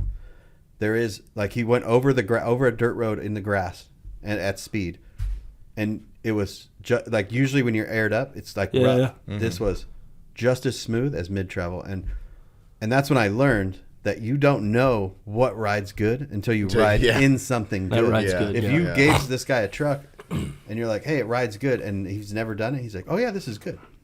So it's like there's the right way and the wrong way, and you don't know until So I mean, to that point, specifically the rear suspension on my chassis is a little bit different than the other production. It's similar more or less to like probably what Trevor Panda might do, or even what Max did. You know, it's like a bag on bar. It's still a 4-link, but it's triangulated. Yeah. So it can move a little different. It can breathe a little different. Is there any other chassis companies doing triangulated 4-links? Or are they all 4-bar or like parallel 4-link or Watts link? I think there's I think Chop and Block does a triangulated, maybe a variation. The only thing that I messed with a lot was the length of the control arms. Like I mean, okay, so they have a similar setup. They have a parallel lower bar, a trailing arm with a bag on it, and then they have a very short triangulated upper arm. Yeah. So everything moves in an arc. Yep. So your arms need to be long. Yeah. So I mean, that's if you notice on our chassis, like our arms are very long. Yeah. Because as this thing moves and swings, and we pull a lot of travel. There's almost 12 inches of travel in the rear, which is another thing I was trying to do different. But pinion control, that's huge in drivability and comfort. You know, you have a little short arm, and every time your thing moves, every time you're cycling your suspension, your pinion's rotating one way or the other, causing vibration, causing all kinds of shit that's unpleasant in the driver's seat. So those are factors that we mess with a lot. The geometry of the rear suspension. The front suspension is also very important, but it's kind of like you're controlled by the spindle and you're controlled by the rack. Those are our two like constraints, right? Because we don't make those parts. Yeah. Until we do, we're limited to what we can get away with. Is there a plan to make your own spindles? Spindles, yeah. I mean, there's not a plan, but it's a want. Yeah. You know, it's a I want to make a spindle because you can change a lot of things with a spindle. Yeah. If you can change the spindle geometry, you know, I'm sure Max made the spindles for that. Yeah. And that's probably why he got away with a lot of that kind of shit. So it's just not and tune shocks. Yeah. Like a lot of people don't discount the fact of shocks. They just go a shock, put it on, it's got resistance, it's fine. Like they're not factoring in weight, travel, and all that stuff. Yeah, all that stuff is. So I mean, adjustable shocks are important, and that's almost the standard these days. Yeah, which is really cool. Like that they actually make that like an attainable adjustable shock. Yeah. So the shocks actually do a lot, especially on our suspension. The shocks do a lot because of where the bag is positioned. The shocks control a lot of that out back. So it's very important we have a nice shock, and that it's tuned. I mean, it's not like tuned like but specifically. You're also like people put different size wheels on things, so that affects different things. So that the tune shock makes the most sense. Like not an adjustable shock makes the most sense in this case factor because you're not building a one-off truck. Yes. Like a to this customer that has this size wheels and all that. So like for example, back to that Tundra, like that chassis was probably built specifically for that truck and will not be built again. No. Yeah. That's the balance that I'm trying to find. So within that, like yes, we designed this triangulated 4-link rear suspension. It gets a ton of lift. It rides smooth because of the leverage and the motion ratio and everything, like where the bag is positioned on the lower bar to the chassis. So it's, you know, I had a guy tell me, Jason Berlin used to always say Corvette over Cadillac. Those are the two, you know. So your Corvette is very stiff. It's very, you know, and your Cadillac is very like squishy, floaty, right? So when we're talking about chassis, because he's been pretty helpful in all this stuff too. We're kind of leaning towards that Cadillac with the hint of Corvette. When you you got rear sway bars and adjustable shocks and stuff, but I want it to feel like an airbag truck. Yeah. So because I've been in trucks like when you put the bag right on top of the axle or an inch before or behind, it's a little stiff. The ratios, you know, so you need a lot of air pressure to get the lift. Not a lot of lift. Yeah. So to get to like a 4 or 5 inch ride height, you just, you know, you're at 30 psi or something, so you're kind of floating. The shock's doing a lot of the control, but the bag is your spring, so you're chilling. So I like that. That was my goal. And you don't want too much Cadillac. No. Too much Cadillac and you're unhappy. Too much. That No good. happens too. No, I don't want full blown Cadillac. I want like a Cadillac. So back to your point about one chassis working for everything, switching wheels and stuff. So we designed 2 chassis per like model year. So what we call is like a high notch, low notch is what we say here. Doesn't really make a lot of sense, but so you do design 69 to 70 or what is it? 67, 72. 67 to 72 is like the most popular, right? Dude, the 60 to 66 right now is what I have the most orders for. Really? Oh, really? Oh, wow. Which is almost the same chassis. It's not the same. So when a lot of people say it's the same chassis, it's not. Don't fall for that. Yeah. If you look at a lot of these companies out there who build the same chassis for 60 to 87, look at the wheelbases. Look at the rear wheel placement in the fender opening, specifically on the 60 to 66 trucks. They missed the mark. Oh, and the wheels end up being off a little bit. They missed, now the wheel opening in a 60 to 66 is a little weird because it's not a perfect opening. But but look, anytime you get this chance to see a side profile of a 60s truck. That is like always has bugged me when the wheel's not centered in the middle of the. Well, you got to pick where you want it because, like I said, everything moves in an arc, right? That's a tough thing for like your truck, like a 4Runner, like because I think Joey's has moved back a tad to retain the stock back seat. Yeah. So when you look at it, it's sick. But then if you look, you're like, it's in the it's back a little. Dude, Blazers are the same way. Yeah. Like you can just like if you can get an inch for that seat, like you're like, where do you want to be? You want to be So we'll put the wheelbase where we want it, not where the factory is supposed to put it. So we'll get a body in here. I have bodies out there. You notice like I got bodies. Like I'm not just going off of shit I saw on Google. Like I'll put the wheel where I like the way that it looks. And so this is always a thing. Like so back to like the short bars. You know, everything moves in an arc. So if you have the longer suspension, your arc is greater. So your wheel's moving less. But if you have a really tiny short one, you know, just so it might be centered laid out, but so where you got to pick where you got to pick where you want it. I like them centered laid out. That's where you're taking the pictures. That's where everybody's gonna see it. So we nail it laid out, you know. But then because the arc is so big, it doesn't the radius drastically is huge. change. Correct. So you can get 11 inches of lift, and the thing's only moving, you know, less than a quarter of an inch. So you're really not going to notice. But I've seen them where they're an inch one way or the other when they're laid out, and that's when I was look at my fucking truck, take a picture, and you're like, I'm like, that's a sick truck, killer truck, but man, if I spend that much money on a chassis, like that shit better be right. But you built 60 to 66. You built 2 different chassis for that each model year. So like if a guy running a 22 diameter with like a 335 25, that's the tire that's the setup I like. You know, that's the secret. We build a chassis that's tailored for that overall diameter. Okay. Now, and then if a guy wants to run like a 405, 25, 24, whatever, 405, 23, big, like a 24, 15, he gets a different chassis because the suspension is not the same. It doesn't act the same. And shock position, back position, everything changes a little bit. Just enough to be weird. So then if you build a chassis that's designed to lay out on a 31 inch overall tire height, and then you go in and you want to put a 27, like a guy wants one 20-inch steelies with a little bit of rubber, whatever, and he doesn't get to that 31-inch overall tire, his shit's not gonna perform. That's a lot of people don't understand that. So and I dealt with that because I had guys do that, and I'm making spacers and I'm making custom Watts links and I'm making all this extra shit for a chassis that the guy already bought. You know, like, what do I like? How do you? We were talking to Trevor yesterday, and you know, he was like, and I've heard this many times before with builders, like it's very important to start with whatever wheels you're going to use. So you're in a unique position because you're producing these frames. You actually, so do you leave it like an option open for the customer to use whatever wheels, or it's just because you have this thing you're building over and over and over again that you have to like kind of like set it up for whatever wheels they're going to use? Well, it's not a go online and click buy it now. You know what I'm saying? It's so there's a conversation. There's some customization involved. Yes, there's a conversation in every single chat. Like pretty thorough ones, you know. What engine are you running, right? So guys, I'm running an LT4. Okay.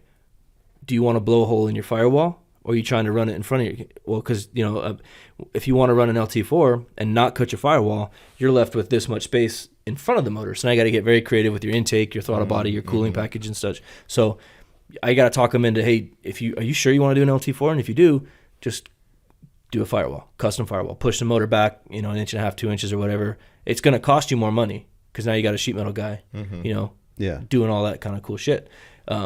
So yeah, we talk about all that stuff. We tailoring your motor mounts, like position, your transmission. It is weird too, where people want to save money and spend money. They'll do that. They'll buy a chassis and a $40,000 motor, and they'll be like, "No, I ain't cutting my firewall." You no, I get it. $5,000. Yeah, but there's also the guys who have like an OG truck that they don't want to mess up. So.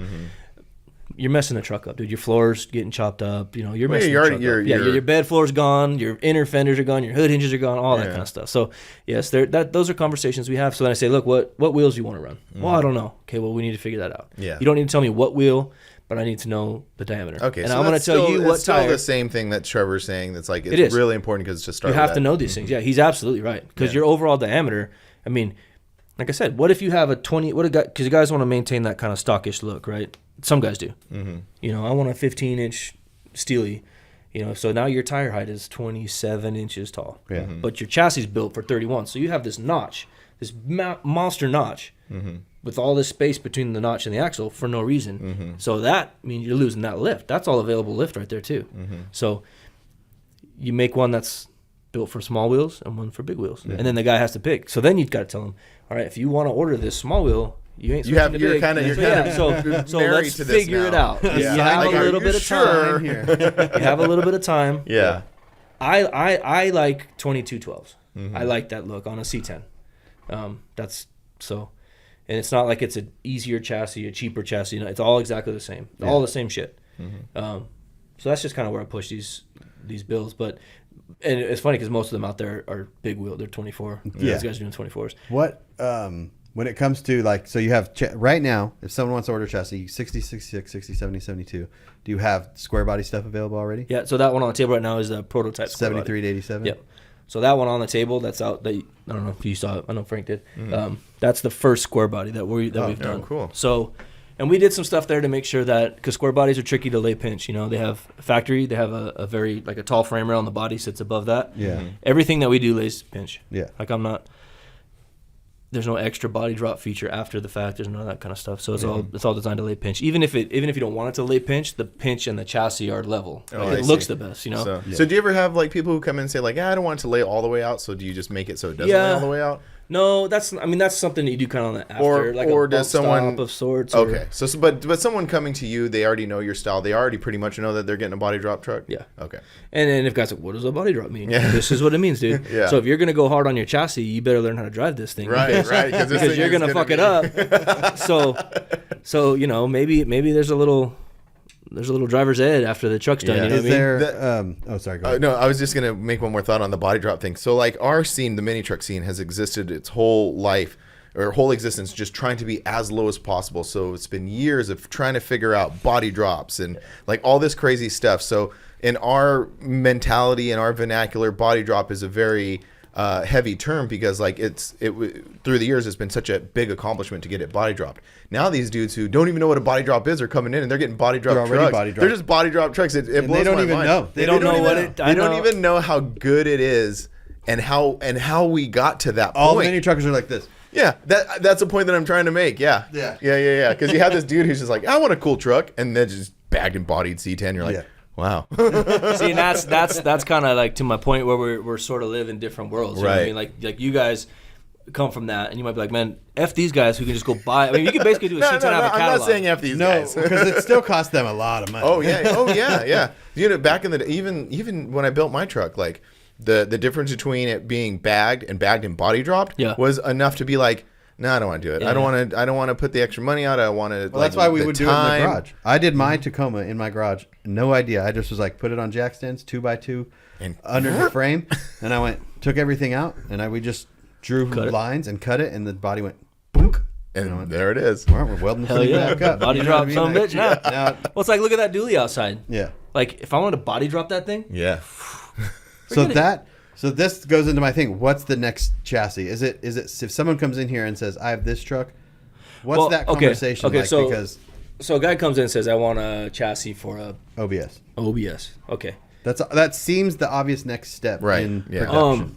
Right now at the stage in this, it's kind of whoever walks through that door with a commitment, and by commitment I mean a check. Yeah. You'll figure it out. I'm in. Yeah, it could be any car you want. It could be. Now, when you say car, like you're talking about like. I really want to do like a 50s Chevy. Yeah. Nice. Like a 53, 54. Okay. Yeah. And then maybe try 5. I would love for someone to do a try 5 car, like a 55, 67. Yeah. Like the C10 recipe, you know. Do you think, is there a demand for that? Who makes, is Art Morrison do I believe they like do, yeah. I mean, they make a chassis for everything. Roadster shop? Yeah, they would. I don't know. But what I'm saying is I want to TSI or TCI? TCI, yeah. Those guys, those old school like hot rodders, dude, they build and they build nice chassis. I mean, but like yours, I want to do a Tri 5 car or an early or both, like the style, like the chassis, the big wheels, the nasty motor. Like I want to build, like, you know how everyone's doing, even patina, like the people that are doing the C10s, that recipe, if you will, but in a car. I never thought about that. That would be hard, right? Yeah. Like big, like 24s, like big wheels tucked in the back, tubbed, you know, just a gnarly patina. You want to do a 55 4-door? I don't have that commitment. That's what I'm saying. Okay, do you want to do it? Like that? Like, dude, I do not have that commitment. I got emails right now asking for bizarre stuff, you know, and yet the answer is okay. What's the most it's time to have a conversation. Toyota no, it was a Tacoma, 30 an something. 04. It was like it was like a 30s, or it was a really really old Mercedes. Oh, and I was like, and he wasn't even, I don't even know what country he was from, but I was like, oh well. Let me Google some stuff. So I started looking up the car and stuff, and it's a unibody. There's no chassis, so it's like, okay. Yeah.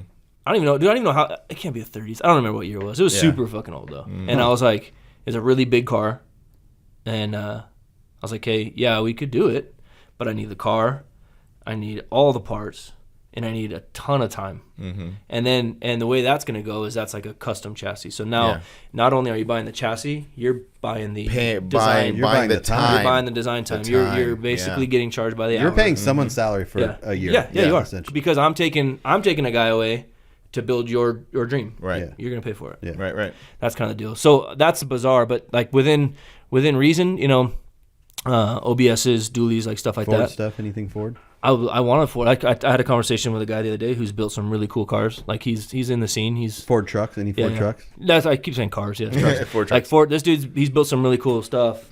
Pretty well known. He hit me up and he's like, "Hey, I want to do Ford." Yeah. I'm like, "Just give me a shot, dude. Just give me the truck." So there is no saying no.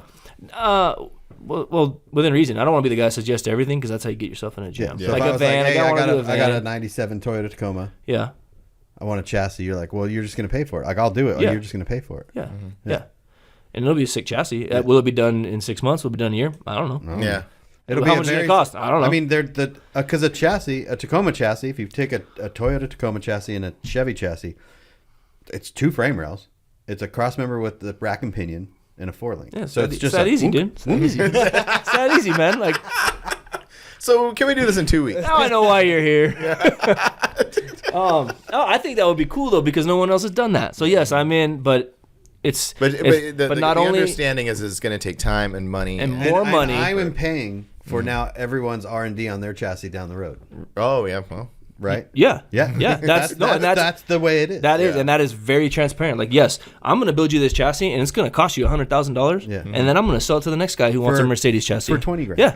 Yeah. No, I mean, as shitty as that may sound, like it is how it's the way it works. I mean, Well, because you guys spent not like- you guys spent the time and money on the R&D for this stuff. yeah, And that's what in demand. So if someone comes for a one-off, you're like, well, this is it is the a way one-off. is. It's a one-off everything, dude. Yeah, because if you take your time and money to buy for a Tacoma chassis, for example, you're just going to be like looking at the phone like, no one's calling for that Tacoma chassis. Exactly. That's what I'm weird. saying. How can you promise me I'm going to sell 100 of these Tacoma chassis to make that R&D worth my time? No, You for sure. can't. Yeah, You can't guarantee it. The market doesn't show it Yeah. because guys are building Tacomas. They're not. I mean, is it because nobody's offering one, or because they're like, "Fuck that"? I think it's a demand thing. I don't think people realize the cost of, for example, Hell's Gate Hot Rods or Hell's Hot Rods or whatever. They have a front end kit for a Tacoma. It's like $3,800. Everyone's like, "Oh my god, that's so expensive." But you're like, hold on. If I were to take my Tacoma and have Trevor from scratch build all my front end with spindles, custom arms, and all that to make it work, it would cost the same or more. Yeah. So and then Bio makes a back half kit for Tacomas. It's like what, $6,500 or $6,000 or something around that. And everyone's like, "That's so much money." No, it's not, because if I were to take my stock Tacoma to a shop and have them 4-link it, all this stuff, it would cost the same amount. See, and you know this because of your experience. Exactly. So if you take that front end and that back, you're at $10,000. That's not very much money to lay your truck out. Yep. Yeah, when you put it that way, that makes world. yeah. When It you is. put it It does, that and way. that's what a lot of people don't. No, and then now they're like, "Well, I want a custom frame." Like, so I have my chassis all custom from whatever.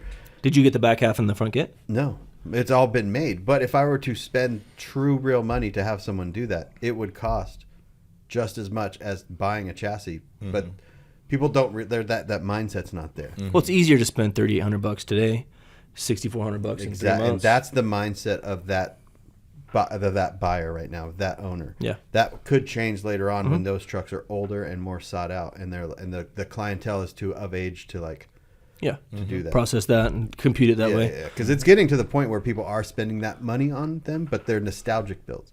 So there's guys in their 40s now that are like, "Oh, I used to have this truck." or I'm going to rebuild my truck that I had back then. I have a little bit more money, but they're not. It's not an investment to them. Where a Chevy C10 is.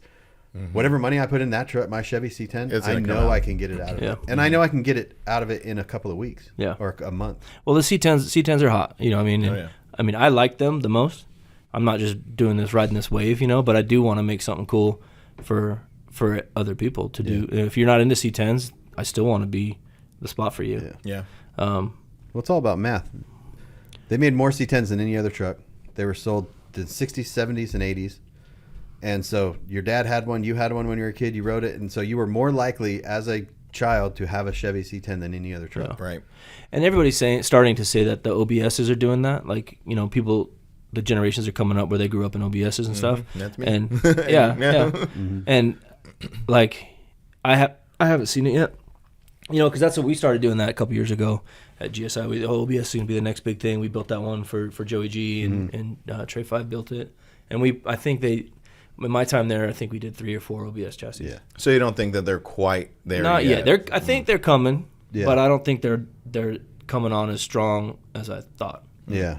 Yeah. And an OBS. And the guy that's telling you that is the guy that wants one. Yeah. You know what I mean? It's not like you don't have an interest in OBS. You're not going to sit here and hype up the OBS because you want one. So you want to generate this interest and be like, they're coming. And an OBS it has a lot of amenities that the C10s didn't have. So if you get an OBS and just lay it out, you're just like, it's a little new, it's a little fresh. You don't have to do as much. There's air conditioning, so they have cruise control, they have power windows, they have all these things where like a C10 is like an old truck that didn't have anything. So you have to do all those things to add the air conditioning. Same with the NBS, like the NBSs, they had LSs in them. Mm-hmm. You're never going to motor swap one of those. You're not going to need to. It's already there. Right. Yeah. So you're just bagging it. That's about it. Yeah. I want to do an NBS chassis. I do. Yeah. Yeah. That's what one of the questions was. I think it was Trevor that might have asked for, or someone, but about like how Fat Fabs does an NBS chassis. Do you think that's going to be something that happens? Like with me? Yeah, with you. Give me the chance. You know what I mean? Give me the guy. I've got a guy that wants to do something, but I don't know if he's ready to really go. Yeah.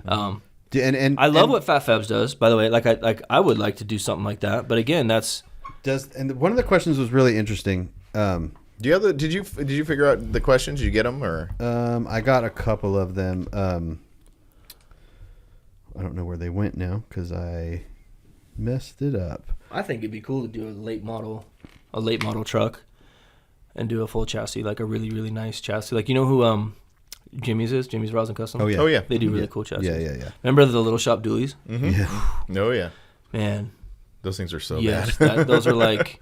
Oh man, I look at pictures of those sometimes. I'm like, that body style dually is just such a, like there was that one that for what's his name, Young Dolph, or what, it was like a camel one. It was SEMA just recently. You know, so I don't know what's up with that truck. So that truck, maybe I'm wrong. That's a Fat Fabs build, right? I have no idea. So I think it's a Fat Fabs build, and I think it used to be a black truck with polished wheels, and a girl owned it, and maybe her husband took it, or I don't know. Somehow they got it wrapped and they changed the wheels to orange, and the Young Dolph thing. I don't know that. Man, like that ages me. Like who the fuck's Young? No, I don't know who that is either. And he's a rapper, I think. Yeah, he's a rapper. But like, is that his truck? Is that? No, what I was saying is like my point of it was it wasn't necessarily the look of that truck or who it was for or anything like that, but it got really popular because he is a popular dude amongst young people. So like when I was at SEMA, they were cruising down the strip in that truck. And then since it was this rapper's truck, like a lot of young people were like, "Whoa, check this out," which exposed it to a lot to the like, you know, regular people, not custom car people. And it was really interesting to see the reaction to it because we kind of see those trucks all the time, and you look at it and it's bad and it's very eye catching in it. But to have someone experience it who knows nothing about it is really interesting to watch because to them it's so shocking, you know, to see this giant dually just hugging the ground, like, and so. Just that body style, that big square body style, is really like what's the right word I'm looking for? It's like intense almost to see it cruising. Yeah, it's like powerful. Like you go to LST, Fat Fab's little corner is so sick. Yeah. So dude, it's powerful. It's like they've got 3 or 4 of these late model dualies just hammered on like 30s, and they got a couple SUVs. Like Fat Fabs pulls up, and their shit is sick. I would love to do some stuff like that, but there's got to be the right guy. Yeah. This is a question from Michael Myers. Are we producing chassis for older trucks to improve on the technology of the chassis, or can an 08 or 13 Silverado chassis, or can a 08 to 13 Silverado have a chassis built? So, like, is it improving the structure of it? Oh, of course. You know, I mean, like an old truck, you could almost sit there and just from side to side, just Yeah. Mm-hmm. But a new truck with all the new technology and a brand new truck, the chassis are. They're purpose built, right? With new truck stuff. I mean, it's cool to do a chassis. Yeah. Now, body drops and big wheels, stuff like that. Those are the benefits you get of a new chassis on a new truck. Otherwise, if you can get away with laying it out with a notch and a 4-link and stuff, that's cool. But there's a lot of shit back there. You got to get creative. You know what I mean? Like even my dually out there that I had low boy build, they cut the gas tank they section the gas tank to get room for the 4-link. Yeah. You know what I mean? So these newer trucks, even a 95, there's so much going on back there, you'd have to build around it. But the chassis themselves, The chassis, from if the you got frame 50s rails and cross members, yeah, they're not as flimsy and shit. Yeah. And they're made. I mean, on the metal, because they're bent in certain ways. they're like hydroformed. The process of making them are different. I mean, they were so C-channel chassis on the C10s. Yeah, they're noodles. The body keeps them rigid. Yeah. So you take the body off those things, you know what I mean? So that's the upside to an old school. Yeah. So to answer his question, so his question is like, is there a benefit to doing a chassis on a new truck? Is that kind of? Basically the benefit you're saying is room and big wheels and to make everything work. Well, I mean, so what? It's why not you technically bag a better quality chassis. No, I mean, like structurally. Yeah, structurally. Probably not so much. I mean, those chassis are pretty rigid. Yeah.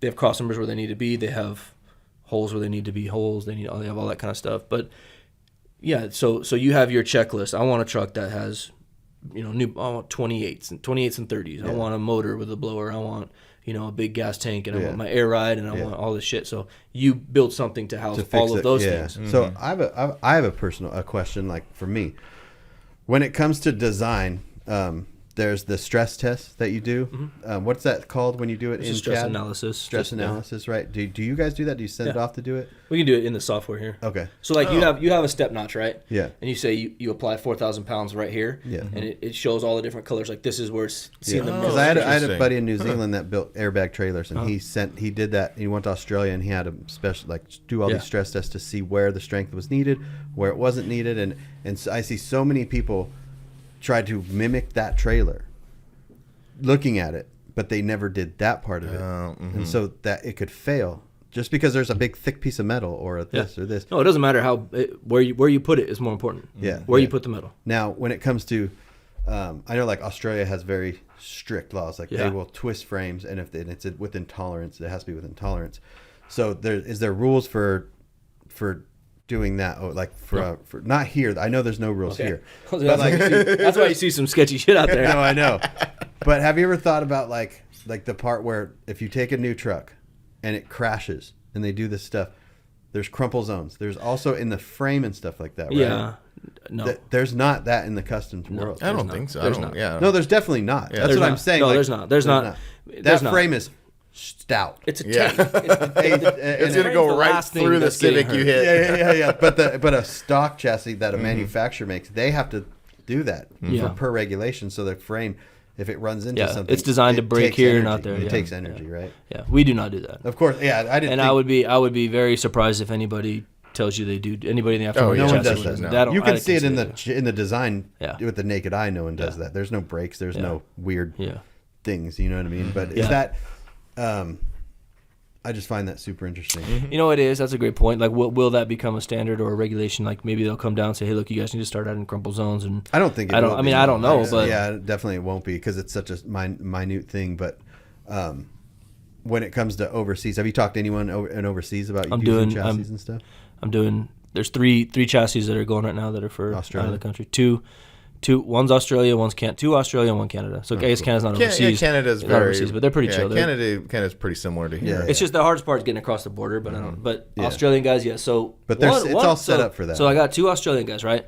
One of them is like, "Fuck it, go hard, make me like the sickest chassis. I'll deal with it. Yeah, I want 24s, I want LT4, I want hard lines, I want the whole deal, I want the lab." The other guy's like, I got to make it look like it's stock, so I can. I went through that with a buddy of mine in Australia. I went and picked up an F100 for him, took it over to the shop, and they bagged it, but then they smoothed out the frame. They put a different clip on the front, and they smoothed it out, made it look old like it was part of the chassis, and then they took coilovers and made it to it where it accepted coilovers.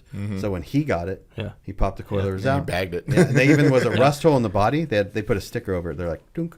Hope they don't see that. Yeah. So we're doing some pretty creative stuff. Yeah. It's pretty fun too. So we're working with him on that one. And That's cool. That'll be it's a C10. It's a 60s. So for the one he wants to make it look as factory as possible. Yeah. Yeah. But he goes gnarly. Like he wants to be ridiculous, but it has to look like it's not ridiculous. Look like it ridiculous from like it came from Chevy. Like that. But then you pop the hood and you're like, God damn! You get under the frame, got like all the way down to the wheels, like big wheels that are custom made to look like they're not big wheels. That's you know what I'm saying? Like he's doing some really really cool stuff. It's really fun to do this with him. Yeah. And he's a client from the last shop. Yeah. You know what I mean? He came with me over here and he said, "Hey, I'm ready to do another one with you." That's awesome. Like, and the last one was rowdy too. So so there's this guy who wants to be rowdy, but he wants to look not rowdy, and then the other Australian guy's like, "Fuck it, like make this the sickest truck." You know, just do it. Yeah, he don't care. and he'll deal with it. But he's already got 2 or 3 over there Well, it's that also are over there- the top. So yeah. I don't know what the real rules are. The rule, like, it depends on where you live. Yeah, I mean, There's everybody asks me where. different I just say states. Australia's Australia too. Oh, yeah. Yeah. There's different states. Until I travel over there, that's how it's gonna be. Yeah. You wanna go there? Let's go. Yeah. You've been, right? 3 times. Oh, jeez, who's this guy? Yeah, I know, world traveler. Yeah, it's definitely depends on different states. Upside to chassis on a new truck, you get to build it to your specs. I guess that's probably the best way I can say it. Like, because if you took a gas tank, if you took the stock chassis and tried to put a fuel cell in it, you're working around the constraints of the frame. correct. Where if you just get your fuel cell, the new frame, You make the fuel cell you fit make the it new fit- frame. Yeah. And yeah, you can eliminate things that you don't necessarily need. You can add things where you need it. You know, there's a lot of stuff going on some of those new frames. You want to transition over to the personal builds because you've had some personal builds. Yeah, Oh, yeah. I okay. want to talk about your dually. That thing is so cool. Okay, so the dually, I got Let's start with the dually yeah, because, the like dually. he said, you've had some cool ones. You had the Sucker Punch truck. That was awesome. Sucker You've had some- Punch. Yeah, that got halfway, 3/4 of the way done, and that's gone. I had to let that one go. What was that?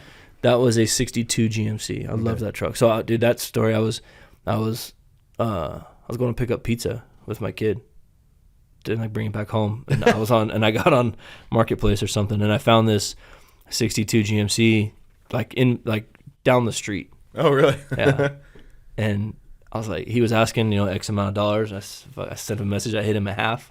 He said, "Come get it." Oh, that's cool. So I got a truck and pizza, and I showed up at home with the new truck, and then it sat on the yard for a while, and then we developed like an R&D, like a new kit over there on that chassis. We did a street trucks thing, a whole like build a series thing, and all this kind of like media package and stuff like that. But I got a little motor. I had everything I needed. I high tested a lot of cool stuff to it, and then I left.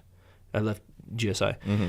So I had the truck here, and then it's like, okay, these are toys. I don't need these things anymore for several reasons. One, money. I needed to make money. I needed to put money, so I had to let the truck go. Plus, I would have loved to keep the body and all the parts and just sell the frame, but that's not an easy sell. But you didn't. So I sold it. You didn't sell the dually. So why didn't you sell the dually? Well, the dually was not built. Has nothing to do with GSI or anything. And the dually. Okay, well, I'll go back to so. but it Okay, has we'll go back. money in I'll it. start. I'll Yeah. start from day one. So Sucker Punch is now. That was a '62 GMC. I love the truck. Wish I didn't have to sell the truck, but I felt like I had to sell the truck to keep like survival. You know what I'm saying? Yeah. Like I had to keep going. Like it was in the beginning of this shop, building the shop. So I had to. Yeah, I wasn't making any money. Like I was. So sold the truck. That's the GMC. The dually. It's a '95. I bought that truck. I don't know, 4 years ago maybe, and it sat on the side of my house for a little while. I drove it around a little bit. I bought it from some like baseball coach or some like older dude, very like old school, just clean. The truck was very clean. Had a camera. Was it shell on white? It was white. It was yeah. white. Yeah, it was white. It was kind of beat up, but it had a bed rug in it. So you lift that thing up, and the bed floor was spotless. Dude, I'm talking cool. like brand new. It was so nice. So I bought that truck, and then I started talking to Todd, Lowboy Motorsports. He built me the truck. Like, I dropped the truck off, and I picked it up, and it was done. Okay, That's like there's a lot of like fucking internet shit. Like, I don't claim to build that truck. I don't claim that GSI built that truck. I don't claim RevB built that truck. Okay. Everybody was just sort of drawing their own conclusions, kind of thing. Internet doing it. Yeah. I don't know, but it Internet- seems like it comes and it goes, and I've never claimed it. I've never said. I publicly said it 1,000 times. I put that truck on a trailer, the dually, in its stock form, dropped it off at Lowboy, and I picked it up. I don't know, 8 months later, something like that. Bagged on 24s, running, driving, done. Yeah. And I drove it to Sacramento the next morning. Oh, that's right. Yeah. And I mean, like, and I didn't touch it. Yeah. Like, I've had to do some stuff, like since, but you know what I mean. So Todd built me the truck. Todd Lowboy built me that truck 1,000%. I love the truck. I don't take credit for building the truck. I know. And it's like, and I'm sorry because this is new. Like it just happened again like this morning. Did it? So that's why it's like fresh. Now. Yeah, I'm all, It's like, I never know. thought that. No, it's not new. It just happened again. Yo, so that's I why I'm see. like, I see what you're saying. Oh. Every chance that I get, every opportunity to publicly say anything. I was never under any kind of misunderstanding. I don't know if other people are or not, but Right. But as far as I know, there are certain people who do believe that. Okay. So I mean, Well, whatever this they're is, listening now. whatever it is, if this is an opportunity to set the record straight, I don't know. Fuck. That truck out in the parking lot. Cool truck, I love the truck, dude. I love it. And that's the teaser. I love That's it. the teaser. Yeah. So that's a 95. Okay, bought it, whatever, from the old baseball coach. I dropped it off at Todd, and I gave him some wheels. What did I get? I got some American Force 22s, and I didn't like them. He didn't like them. So he's like, dude, we need to put 24s in this thing. Okay, let's do 24s, Todd. So I think we sold them. I don't know. One way or another, we ended up with the 24s, and Todd machined them at his shop. Him and his guys, whoever does this machine work, they machine the big holes in them. Well, yeah, whose idea was that to put the bigger holes in it? I like it because I liked it from. I always felt like that was the only dually wheel that I ever liked. Big hole, like they're not the only. They're not the first. Because ones they're I've ever actually seen. exaggerated too. Yeah. So because it's like a convex surface, you can't just make the hole bigger. You almost have to like oval it a little bit. Oh, okay. So, but that's all stuff that Todd knows. Like, so he's like, yeah, what do you do? The biggest hole we can get away with without sacrificing it gives integrity. it such a and good stuff. look. I think so. It's classic, but a little plus. You know, Yeah, a little soft it's stuff. one of those things where you're like, oh, that's cool. And they're like, but something is extra cool about it. Yeah. Yeah, I love the way they look when they're spinning. Okay, so yeah, I got that done. I had the truck for a little while. It had a little like mechanical things here and there, but nothing air ride specific, none of that kind of stuff. Does it have the funky 95 stuff like the climate cluster is a one off? Because my OBS is a 95. The interior, as far as I know, the only thing 95 is the engine and transmission management are separate. So, and then the dash is different. You have an airbag, passenger airbag, or no? No, that's what I like. Yeah. It dips down. Yours is a 95? Yeah. Oh, I like that. So but the climate control, There's 3 knobs. 3 knobs. It's a 1 year only. So AC Delco makes replacements for the 96 to 99s, nice new ones, not a 95. They used to. They're on eBay. They're $700. God damn, mine works good. Well, that's good. So that's why I don't touch it. I got one for a Suburban. So mine has a rear defroster on Oh. it. And but so yeah, I just wasn't sure if yours had ever gone out or anything. Not since I've owned it, but so the interior is pretty cherry. The dash is cracked a little bit, which I'd love to. That's do. all So, stock interior. Yeah, Oh, that's I mean, I got super some like LG Billet, you know those guys. We did a bunch of like their You just recently bolt-on went up parts. there and Yeah. did, We did like an install video and stuff. It's pretty cool. I mean, I'm gonna like Cerakote all the little parts, get them like because they look gray because they're really loud. They're like bright billet parts. So I'm gonna Cerakote them, soften them tone it up down a little bit. Yeah, kind of because I like the aftermarket, but the bling it's pretty. When you put too much billet in there, sometimes. Yeah, but it's a '90s truck too, so I'm like, okay, '90s billet, I get it, yeah. you know. So yeah, it makes sense. and they're just super cool dudes. Like the company over there is really cool. The kids that work there are really cool. So I don't know, I thought it was fun. All right, so I got the truck, picked it up from Lowboy, drove it around for a while, did my thing. I've trailered some stuff around. Like I hauled another dually behind it one time to Dino's. That was cool. I think I went to Severed. You went to Intervention, right? Intervention. So we drove to Intervention. Was that Intervention when you got it back from Lowboy? That's what he's saying. He got it back in the next day. I can tell you, I think I got it back on a Friday night, and at like 5 in the morning. That's right. It was kind of a big deal. Everyone's like, when you showed up. I pulled up to like the pre-party. We drove the whole we just straight shot, me and Derek. There was no AC in the truck. It didn't even have like. Yeah, I remember the that stereo wasn't done. story on Ronnie's podcast, and then didn't you say you went across the Golden Gate Bridge? Yeah, that was so. We'll catch to that. So Intervention. That was Intervention the first time. So I did Intervention, came back, whatever, and then you remember Sean Provost? Yeah. I know you remember. I do remember, like he went away or something. But no, so he's a friend of mine, and he sent me a text message. He goes, "Yo, I'm flying into town. I'm buying an OBS truck, or I'm driving into town with a trailer. I'm buying a truck. He bought a GSI chassis, and he's like, and I'm buying your dually." And then at the end of the message, he said, "Sup with it." That was all he said. "Sup with it." So if you look at the license plate on the dually, it says "Sup with it." That's what that means. Okay. Oh, right on. So that was always kind of funny. We'd always be like, sub with it, you know, because it's like, that's just so gangster, dude. You just like sub with it. And I was like, okay. So anyway. So he did not end up buying you dually? No, he did. Oh, he did? So I sent him a number. Oh, okay. He sends a check not long after. Check. Oh, fuck. I just sold my dually, dude. You know, that's what's up with it. You know what I mean? Like, it was such a deal. So, okay, so now I park it. It's not my truck anymore. I park it. And then he ends up coming to town. Here, drives the truck, drives it back. So now the truck belongs to him. He drove it back. Belongs to him. Now it's up inside. Sean just drives stuff.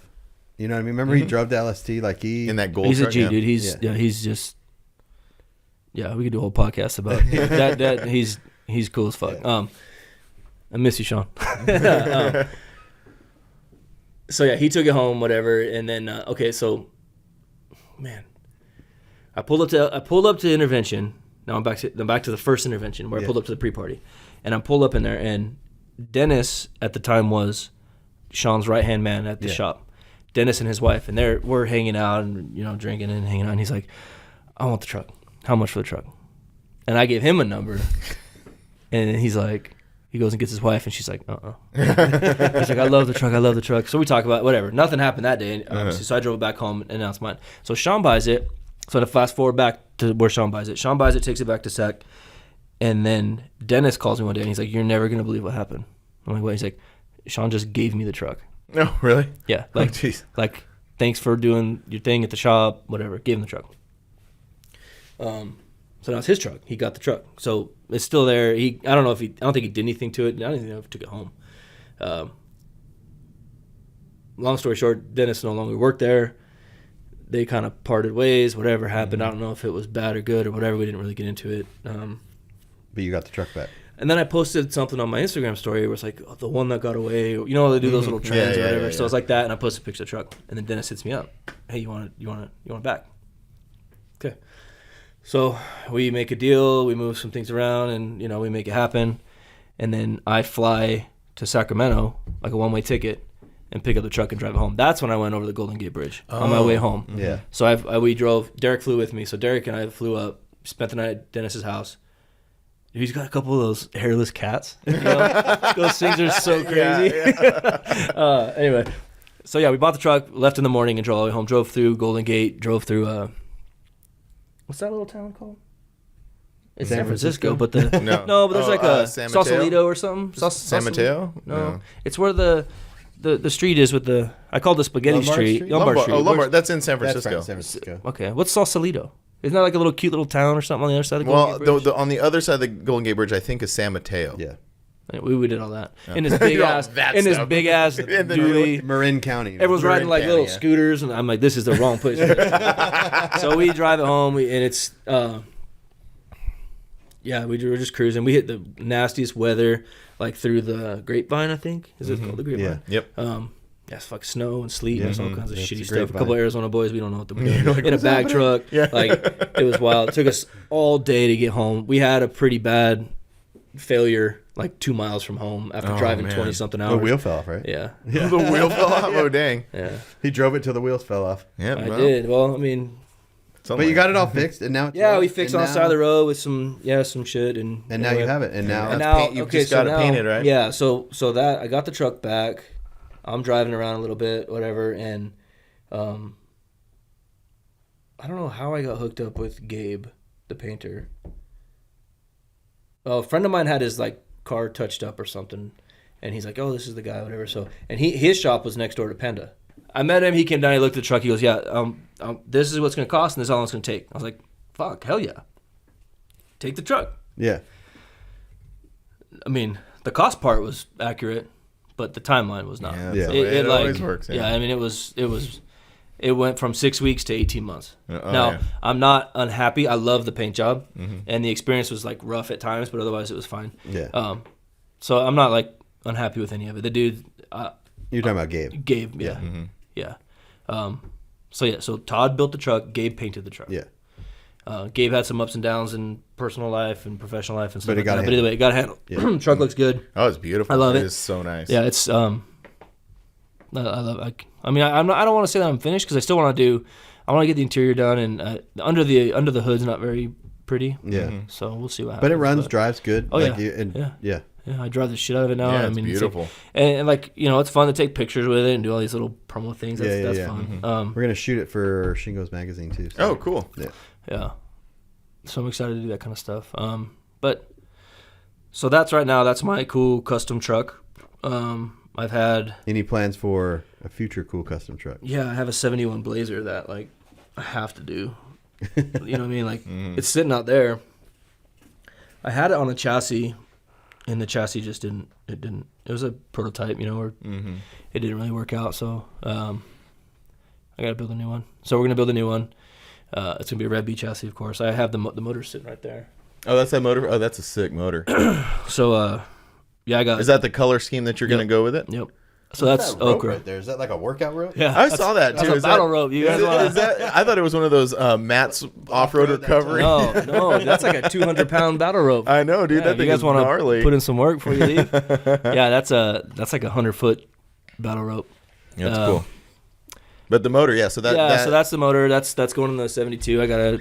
Is that the color scheme that you're gonna go with? Yeah, there's a rendering on the wall when you came in. That's the rendering. So Nick did that. That's Does really Nick cool. do all your rendering? Yeah. Yeah.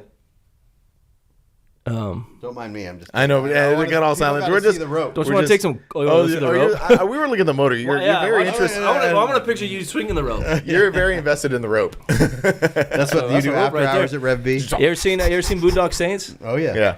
You know when he pulls the rope out of the duffel bag? Yeah. He's like, that's a fucking rope right there. You know what I'm talking about? Yeah. Yeah. Yeah, I love that movie. Just laugh like you're like, what is he talking about? I'm like, yeah, you got to know. That was like almost like a Anyway, Curtis life. no. Anyway, moving on.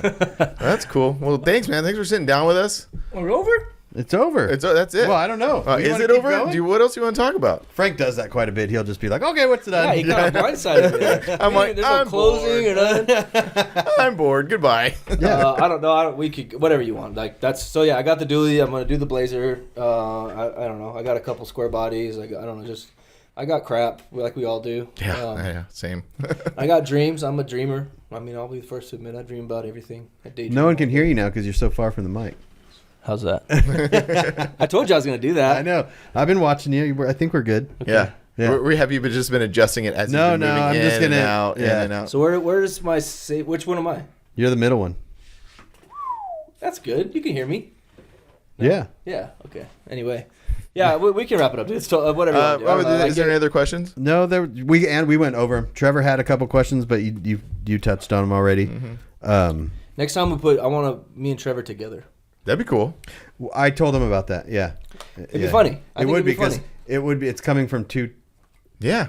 Yeah, it would be. I know. really Like good- it's been such an interesting doing these two podcasts really close together. Talking to Trevor, talking to you. It's really been interesting to see these two things kind of, existing at the same time, but it's the same but different. But the thing that's the same is the passion. You guys are both super passionate. You love doing what you do. Trevor loves building trucks. You love building trucks. So yeah, which will shine through into the final product. Trevor's really good at it. You know what I mean? Like he's wild, like his shit's wild, but he's so good at like the execution of it. You know what I mean? Like he just did that dually, that Dodge dually, with that wild suspension, tubular, but he did the big gooseneck and everything, but like it just looks so sick. Yeah. You know what I mean? Like just the plate work mixed with the tube work and then his welding and his metal finishing, like Yeah. Trevor's a G. Like yeah.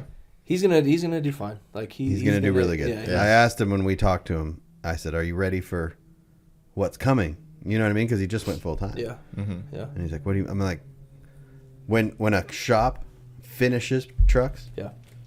then that people will gravitate towards that." Yeah. You just talked about it with your paint. The painters are the worst. You know what I mean? It's just like, so when a paint shop finishes stuff, people gravitate towards that because it doesn't matter the cost. It's at some point in time, it doesn't matter the cost. Is if you can finish my truck, finish the job, and it's a good quality job. Yeah. I want That's that. how I feel about what's going on in the shop. Like, okay, we started a chassis shop. We're building chassis. But right now, there's one truck driving around on a RevB chassis. Yeah. I wish there was more, but there's one. I love it. It's Jeremy's truck. He dropped it off, and I drove around for like a week. Like, it's badass. Yeah. I've ripped that truck around. It's got balls. I've, ripped it around corners. I've mashed it. Like, I've driven slow. I've driven fast, hard. It's a good truck. It handles very good. He built a really nice truck. We built a really nice chassis. It's good. But like you said, to the point of once they're finished and they're getting out there, that's when it's gonna like really it becomes a natural thing. Yeah. Well, because the exposure and like then you can get feedback that isn't biased. Of course I'm gonna say everything I just said about that chassis, but now I want somebody else to say it. Right. I want real time, real customers, real clients, seat real time. experience. Yeah, like I've got seat time, and I don't. There's nothing that I would change. You know what I mean? Yeah. So now I need to hear from everybody else. Yeah, like, everybody else I need needs to everyone like experience co-sign. Well, Yeah. So, yeah. So to that point, yes. Once these things start getting finished, whether it's Trevor's trucks or these RevB chassis or whatever, once those things start hitting the streets, then the machine will start going. Yeah, exactly. So, and that's a process. Especially trucks of like higher calibers. Yeah. Like people aren't having Trevor build them a one-off chassis, or they're not buying a RevB chassis because their trucks to be done in 3 months. Yeah. Jeremy's fast. Yeah. He's like the fastest, right? Yeah. I mean, if anybody's fast at building trucks, it's Trey 5. Yeah. But these other guys, they'll be 2 years out. You know what I'm saying? Before these trucks hit the streets. Yeah. So. But it'll start once that first one gets out, the second one's not far behind it. Right. Yeah. And then the third one, and then what happens is other shops will get requests for those. So now you're just like it's one shop and then two. So shops. that's what I'm really excited for, because I work close with Jeremy and I work close with Jason at High Test. So Jeremy's got one right now that's in process that he's building, and then there's like 2 more out there for him. There's like 3 of them that are going to High Test. A couple more are just going to get built by guys at home. Yeah. So I'm really excited for those things to take off, cool. because those guys put their sauce on them and then they really shine. You know what I mean? And then like Jeremy just gets exposure for forever. Like, the mag's always, hey, what's next?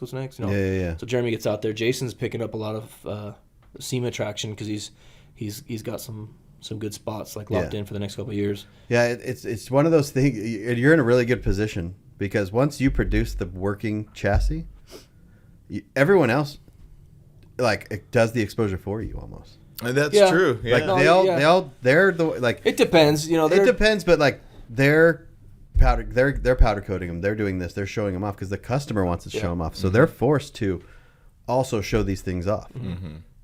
So. There's places that do a good job with mentioning, where the But not even chassis mentioning. came Once from. that thing opens up, Yeah. the questions pour in. What chassis is that? What chassis is that? Yeah. What chassis? What is that? What is that? And that's why I think it's very important to have an aesthetically pleasing chassis. Yeah. Oh, for sure. Sometimes less is more. Like, is it too weird? Could make you just pass by. Yeah. Me personally, like, if it's too busy, I lose. Like, I like it clean, simple. I like a nice logo, where it needs to be, stuff like that. Like, Yeah. those are part of like the cues and whatever. But whatever, you pop the bed, and you see someone that grabs you enough to like ask the questions or be interested, but not like turn you away, turn you off. That's trying to find that balance. Like, again, trying to be different, but also the same. Yeah. So I don't know. There's Well, a lot of things like that. Yeah. that They all we're go on the working same trucks, but the shop or the client makes them unique. But it's cool that you get to see the product you make being made unique at the same time. Yeah, I know what I mean. Yeah. Which color they choosing for the truck? What kind of like? And all so that far, I've been a part of almost every one of those decisions with these guys. But that'll stay the same. But eventually, there'll be one that you just sell to someone and you don't know where it went, kind of type thing. Oh, dude, and I've lived that before, where you sell chassis all the time. I say this all the time. Like, we were selling chassis like crazy over there at GSI. Yeah. And then when it came time to do a calendar, it was difficult to find 12 finished trucks. Yeah. Oh, And then you start digging, like, who bought a chassis, where are they from, Yeah. whatever. We gotta get Brian to go shoot them.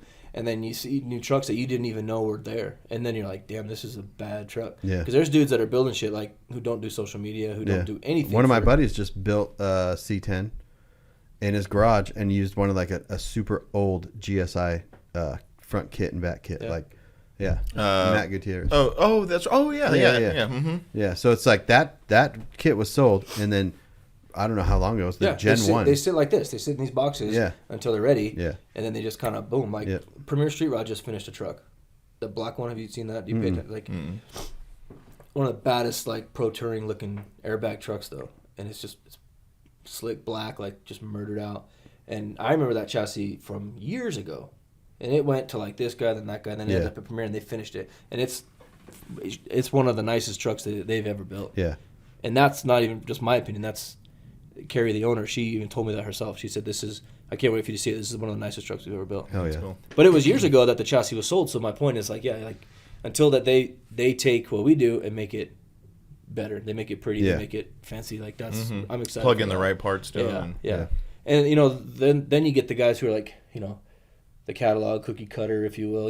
That's the criticism in the C10 world that these are all cookie cutter trucks. Yeah. And I hear it and I get it. I'm part of the. Well, I'm I part of mean, the catalog. You know what I'm saying? Yeah. Like Yeah, I'm the yeah. chassis. Like so, and that's fine. But if someone can take it and be a little more creative, Yeah. it's pretty cool. Like, Yeah. Oh, for you know, sure. wheels, you can get creative with wheels. Wheels are very important. Like you could lose a bill. Oh yeah. Yeah. We call them Crocs. You put Crocs like the wrong wheels. Oh, dude. The wrong shoes. Yeah. Man.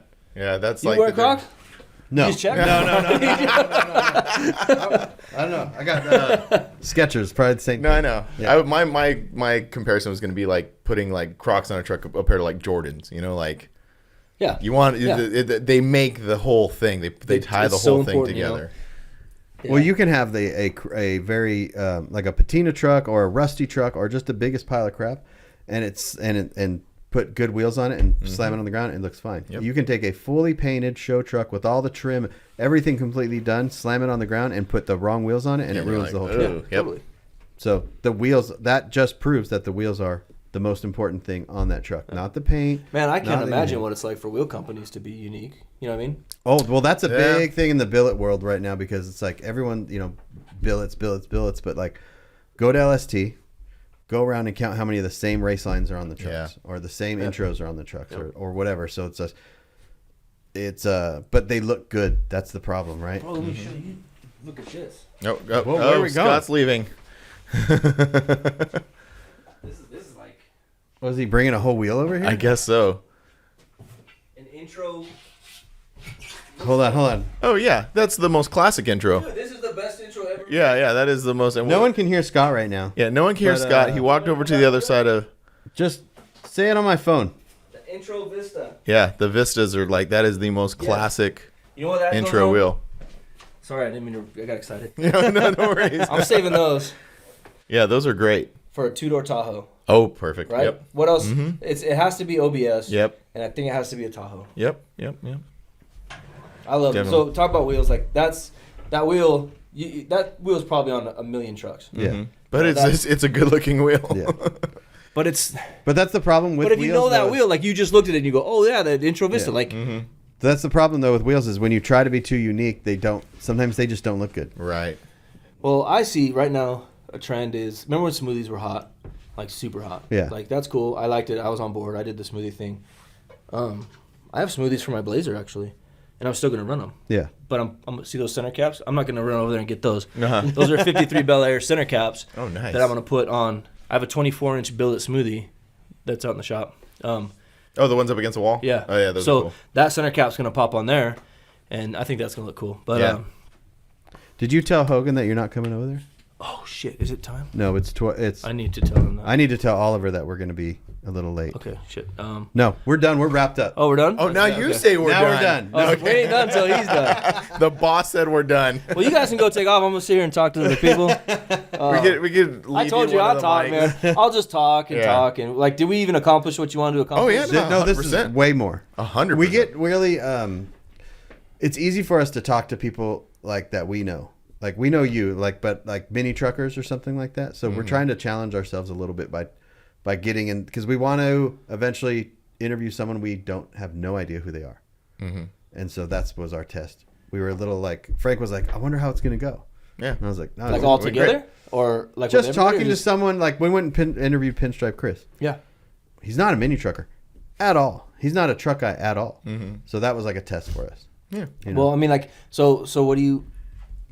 The drop, right? Is I mean, are you trying to just be a mini truck podcast? No, Like, not what if you just necessarily. just open it up to anybody We're gonna- that's into the custom world and whatever? Like, Well, it's We're going to anything- interview Travis Barker, so that's coming up pretty soon. I got this thing in my head that we're gonna have Speak it Travis into existence. Yeah, that's what I'm yeah, gonna yeah. Scott Speak Nelson into- that It'll happen, into dude. existence. Yeah. We're gonna have Travis Barker on the you show. got to know some people that know him. I know you know somebody that knows him. I know you know He's someone. been to who knows yeah. he's been to our car show Yeah. before. Then- The Forbidden Show. See, there are connections. Yeah. They're slight, but they are connections. Yeah. The guy who did the tattoo on his arm played in a band with Travis. Well, he was in. If you open up the Blink 182 cover, he's one of the guys. Oh, that's what it was. Yeah. He's just one So of there his are good connections. friends. We just need to plug them in. But we also it'll happen, dude. It's crazy how it works. But there's also people out there that in the shadows of this whole thing, you know, that are play and such an important role. Name one. I don't know. They're in the shadows. We don't know their name. You gotta have a list. Like, yeah, I got a list. Okay, well, there's guys out here in Phoenix, like Ryan from Sunset, Ben, like all these guys that they're out there going to all these things, producing all these things, just doing the thing, and those guys, I'm interested in them, you know, and all that stuff. So, like, yeah, we'll see what happens. We're gonna speak it into existence. Yeah, we're gonna speak it into. And then the next thing we got to get to the bottom of is what's Scott's real name. Anyway, thanks for tuning in this week. Scott Nelson, RevB Chassis. Follow him on Instagram, all the socials and everything like that. Anything in particular to follow, or just RevB Chassis? Instagram is where the magic happens. Yeah. I gotta get a grip on Facebook. I don't. Yeah. And TikTok or whatever. Yeah, No, TikTok, maybe, but Facebook, no. Yeah, no. That place is. I think freaking. Instagram is just. See, that's other people say you gotta get on that. That's where Facebook our is good clients for are like a lot of people. So I okay, don't know. well, Facebook is it's intertwined with Instagram. So if you can just create a Facebook page and you just I have it. I just need to be active. I don't know, like. Instagram's for me, you know. I like Instagram. When it comes to business, though, Facebook is important. Yeah, I know, and I got a website, and it's very basic, but it gets the job done. It drives people to email me and call me and stuff. But I got some big things coming this year. I'm pretty excited for. Awesome! Can't wait to watch. Yeah. And if you want a chassis for your 1987 Nissan hardbody. Cut the check. And that's it. We're done. All right. We'll see you next week. Bye.